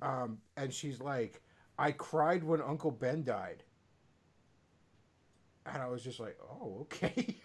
Like it just somehow made its way to her of like 4 or 5 people that had borrowed this damn book. And again, this would be like, Uncle Ben dying is just a part of the pop culture consciousness right now. Everybody fucking knows that. But back then, unless you were a fan of this shit, you didn't know that. You know what I mean? So that had to have hit her as something of a surprise. Yep. And that's the thing. A lot of these things that are in comics or anime or video games, there are things that far more people would love. And it frustrates the hell out of us nerds to know that so many people are repelled from this beautiful art because it's called a video game, because they think it's just Tetris or a game, that they don't know that there's an amazing story with characters that you empathize with these romance and adventure that really hits you. And the same with the comics. There was a moment in the Ultimate Comics that I did cry in. I don't want to share it because it was a character death, but it was the one where afterwards he begged the people to shoot him after he killed his son. I'm sure you know which point I'm talking about, Chris. Well, I'm actually reaching a point where I'm kind of tired of everybody being into this shit. Like, I'm sort of getting that hipster vibe in me where I'm like, damn it, like I liked this shit before it was cool. Like, I'm sitting here and I'm like, oh, I'm such an Avengers fan. It's like, no, you're just some chick that thinks the guy that plays Loki is hot. Okay, don't give me that shit. All right, I've been reading Avengers comics since 1998, almost nonstop. I don't want to hear it from you. I just The but well, let's talk video games. We've always been trying to get people we love or friends of ours who aren't into that kind of thing to play video games with us, even girlfriends. And deep down, if they were to give it a shot and really go for it, they'd love it, but they won't give it a shot. Same with comics. The people coming in now aren't the kind of people that you look at them, you'll know, yes, these people would love reading The Exiles. They're just like the movie. my dad is a perfect example of this. My dad has almost never not liked a superhero movie. He fucking loves superhero movies. Will Right? not read a comic book to save his soul. It's so weird. It's like fucking nerd shit. But It's because he likes superhero movies more than I do. Like he he likes ones nobody likes. Like he loves the Ghost Rider ones. You know what I mean? I didn't. I thought actually like him too, but a lot of people shit on. I remember one time I saw him watching Spawn. He had caught Spawn on TV, and like he had just never heard of it, but he was like, "Oh, I'm gonna check this out." And I remember like I asked when it was done, I was like, "So what do you think of that?" And he sat there for a second. and He goes, "It was like Ghost Rider if it was written by a 12-year-old." Yep. Which I think is the greatest review of not just the movie, just Spawn as a general thing, Yep. like ever. I wish I could have made that trip out to if the gas wasn't so expensive. I wish I could have actually visited you just to meet that man, because when he came on and told his army stories, and every time he talked about him, he sounds like an amazing guy. I remember he tagged along with us to go see Watchmen, like me and a bunch of buddies. And Sling. so there's like a 45-minute fucking sex scene in Watchmen for some reason. I don't. It's excessive. It's fucking excessive. It's uncomfortable. Like fucking Night Owl is switching positions on this girl multiple times in this fucking sex scene. So we're all sitting there, and it's the kind of thing where it's like it's going on to the point where I'm borderline uncomfortable to be sitting around other people watching it. You know what I mean? Like, is this turning into porn? What happened? But the silence among me and my buddies is broken by my dad just blurting out, "Man, Owlman's throwing some dick." I thought the phrase was, he's just. Oh no, you're right. Throwing dick. That's what you've always said. Owlman is throwing some dick. And then, like, my one buddy was like, actually, he's called Night Owl. And I literally, my dad just, like, crosses his arms. Like, he's just unhappy with that. He just crosses his arms and goes, Owlman's a better name. Like, he's just like, he's Owlman now. Wow. I don't think you've ever shared that part. That's even funnier than the He just crosses his arms, kind of just mad at that correction, like, no, it's Owlman. Like, he just crosses his arms and goes, Owlman's a better name. I like everything about every time you talk about your dad. There's so much love there and so much humor that I wish I could have actually visited you. I gotta get him on here again. One of those. Yeah, I did that I did a Father's was great. Day special a couple years ago with him, where he tells all his stories of being stationed in Antarctica. That's probably on the hard drive I sent you. I can guarantee that's on the hard drive I sent you. That's one of my It's favorite still ones. on here too. If you look up, like, I think it's Bechtloff's Antarctic Father's Day special. Like the owl signal. Owlman's a better name. Owlman's a better name. I just imagine that in the Batman voice. Owlman's a better name. I'm pretty sure if you asked him about the characters in Watchmen to this day, he would call that guy Owlman. I didn't know it was Night Owl. I thought it was Owlman too. Like, if you'd asked me before now, what are the characters, I would have said Dr. Manhattan, some other whore, and Owlman. You know, Watchmen, even though DC owns it, Watchmen is another example of someone that couldn't use a property and ended up making something better. Like, all the characters in Watchmen are based off of the characters from Charleston Comics. Back to our topic, yeah. Dr. Manhattan is based loosely on Captain Atom. Rorschach is based on The Question. Night Owl is based on Blue Beetle. A bunch of other ones. What? Were you the one? Comedian is based on Peacemaker. Now, when DC bought these characters, Alan Moore said, "Oh, you know what? I want to write this story, The Death of the Comedian, or The Death of the Peacemaker." And DC was like, "You know what? Actually, we're going to take these characters, we're going to fold them into our main Marvel our main DC universe. So we have other plans for them." And he's like, "Okay, fine. Well, I'm going to make my own Charleston characters with blackjack and hookers." Now, here's a perfect example. The reason DC owns the rights to this is Alan Moore went to DC and he said, and he created a contract with them that says DC, Warner Brothers, will own the rights to these so long as they keep it in print. Now, there has been a Watchmen trade paperback in print ever since. Now, that's just a case where Alan Moore, his stubborn fucking ass, believed he was smarter than all the Warner Brothers lawyers. And he's been bitter about that ever since. That's just a case of an old man being bitter about the fact that he didn't read a contract. Yep. Now, and the other thing about that is, he could have self-published that shit. I believe Dark Horse had just recently started up. There were other means to self-publish. Or he could have just fucking read the contract and said no to that. And renegotiated it, yeah. Or hired a lawyer. Did he even bring a lawyer to that meeting? Sounds like something a good lawyer would do that. Because Alan Moore always believes he's... And you know what the thing about it is? Alan Moore's not as good as everyone says. Alan Moore's not as good as he believes. Alan Moore's a good writer. That's all he is. He's a good writer. He's not even a great writer. He's a good writer. He's a good. Alan Moore has written good stuff. Killing Joke is good. I'm not going down the Razor Fist route where he wants to just be contrarian and say those things suck. No, The Killing Joke is good. Watchmen is good. Watchmen's not the end-all, be-all of superhero comics like a lot of people want to act like. It's not. It's good. Arguably, the movie in some ways is better.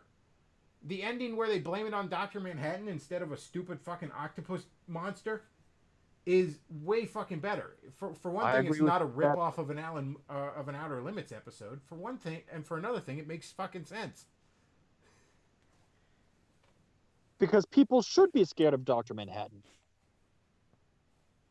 Well, yeah, that's the other thing that, some of these stories, like the Justice League cartoon does a good job of portraying that, where the governments are scared of the Justice League, but Why wouldn't they be? You know, I mean, especially in season 2 when there's like 100 fucking members, like if they so wanted to, they could conquer the world in an afternoon. Yeah. You know, Like and even half their members wouldn't even have to leave the satellite. like even if the most anti-government person ever, like me, can look at some of the things people like the Wall do, and she needs to stay fat. Skinny the Wall is Amanda Waller is bad. I should not want to fuck Amanda Waller. If I you're making miss Amanda I Waller, miss I fuck, miss when Amanda Waller was fat. yeah. There's something so And, much more commanding about a big old fat 300-pound black woman working for a government agency. Just sounds fucking and a, right. Anyone who's dealt with the DMV is like, yeah, that sounds fucking right. and like I've watched most DC animated movies. That is where DC kills. Like DC animated movies are way better than Marvel non-animated movies. All of them.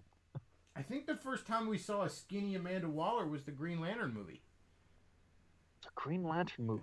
I don't Angela remember. Bassett, I believe, was Amanda Waller in that movie. Because they wanted I to make that a cinematic universe, but it just they quickly lost confidence in it when they started getting really mixed reviews. Because people forget, like when Green Lantern first came out, it was actually doing well in the live financially, and action the one. initial Okay. reviews were actually pretty good. It just suddenly kind of got mixed reviews, and DC pushed out and decided to abandon it. I'm sorry. I thought you were talking about the animated. I went to Emerald Knight and the No, the other. one with Like, Ryan Reynolds. oh no, Waller was in that. I'm like, okay, yeah, the Ryan Reynolds. I remember her now. But no, the first time I saw Skinny Amanda Waller was in the Well, there's now 3 fucking I think Death Squad animated movies, and in one of those she's skinny as hell. And the characters comment on it. Like I liked her better when she was fat and ate the food shit that made her happy. Dude, I love that scene in Justice League when like Batman's like threatening Amanda Waller in her home, and she's like, "Get fucked, Bruce," and he just kind of like looks surprised, and she's like, "Yeah, it's my business to know those things." In the Wait, which movie is this? This is in the Justice League cartoon. There's Justice like League cartoon movie? no, the cartoon, the Okay. animated series. There's a part where like Amanda Waller is like, she's given the Justice League shit, so like Batman shows up at her place and tries to threaten her, like, "Hey, back off," and she's just like, "Go fuck yourself, Bruce." I love scenes like that where people are surprised that somebody else knows their names. Like Superman is so surprised when Batman says the name Bruce in the Doomsday movie. Not Doomsday movie, Dark Side movie. There's a part in comics where some sort of some sort of mystical being was trying to hunt down and feed off Spider-Man, and Doctor Strange wanted to warn him, so he appears in Spider-Man's dream, and Spider-Man's standing before him and just looking just as Peter, right? And all of a sudden he's like, "Oh wait, crap!" And he makes a mask materialize on his face, and Doctor Strange is like, "Come on, man! If I wanted to know your secret," he goes, "If I wanted to, I could make your name and social security number appear before me." Just That's Oh, another scene in Spider-Man that almost made me cry. In the Ultimate Spider-Man cartoon, when he teams up with Doctor Strange to fight this nightmare demon, right? Have you seen that episode? I only caught a little bit of the beginning of Ultimate Spider-Man cartoon. I sort of fell out of You it.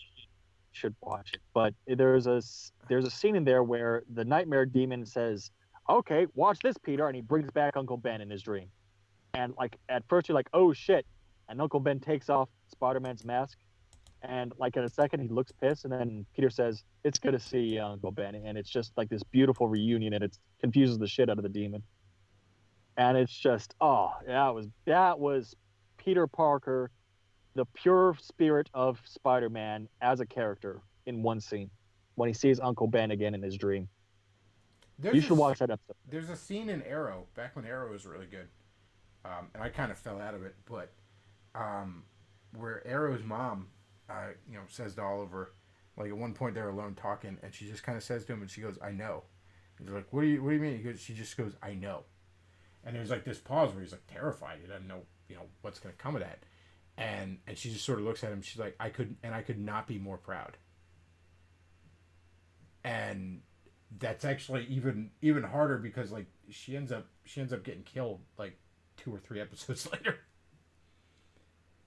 There's a oh, that was something that the Ultimate Comics didn't handle well when Aunt May found out he was Spider-Man. That was stupid. She throws a fit and tells him to get out of her house. Like, what the fuck? But in the new Ultimate Spider-Man video game for the PS3, Aunt May is much better about when she knew he was Spider-Man. The when JMS J. Michael Straczynski was writing Spider-Man, he had Aunt May discover his identity, and that's actually when Aunt May finally became an interesting character for a while there. There's a scene where they're flying, and Spider-Man's trying to sneak his web shooters into the TSA, and this TSA agent is like, "What are these?" And Aunt May starts going on about how there's something she has to attach to her ankles and attach mirrors to them for some sort of like old lady problem she has to check up on, and she's starting to go into detail, and the TSA agent's like, "Oh dear God, please just go." And then what happens in the next frame when she looks at Peter and she says, "I know"? She discovered Peter being Spider-Man because like literally he had his first fight with Morlun, the one guy that ends up involved in we see his race basically in the Spider-Verse comic. Okay, this was his first fight with him, and literally, I mean, she discovers him in his apartment with his tattered costume on the floor, and he is broken and bloody and basically sleeping it off. And healing because he has regenerative powers. Yeah, that people and don't know I mean, about. you know, that's not something where you're like, well, I can explain. Wait, no, I can't. Like, Well, she yes, I actually can. confronts him about it, like, a couple days later, and she's more just mad that he hid it from her the whole time, kind of thing. And she's not bullshitting like Lex Luthor in Smallville. Like, no, she would have kept a secret. Did you? I'm not sure if you ever watched Smallville, but there was a scene where Lex Luthor finally figures out that he tries to cut Clark with a sword. He tries to hit him with a katana, and then he acts all indignant, like, "I would have kept your secret." Bullshit. I only caught like the first season of that, and then there were a few times I hopped in. Like I think I hopped in when they showed the Justice Society on there, just because I was amazed to see the Justice Society actually on the screen at some point. Well, it's getting late here. I'm gonna go ahead and wrap the night's show up. It was really interesting talking to you. As always. It was great having you on. Thanks for calling in. All right, folks. If you enjoy the show, do consider supporting the show.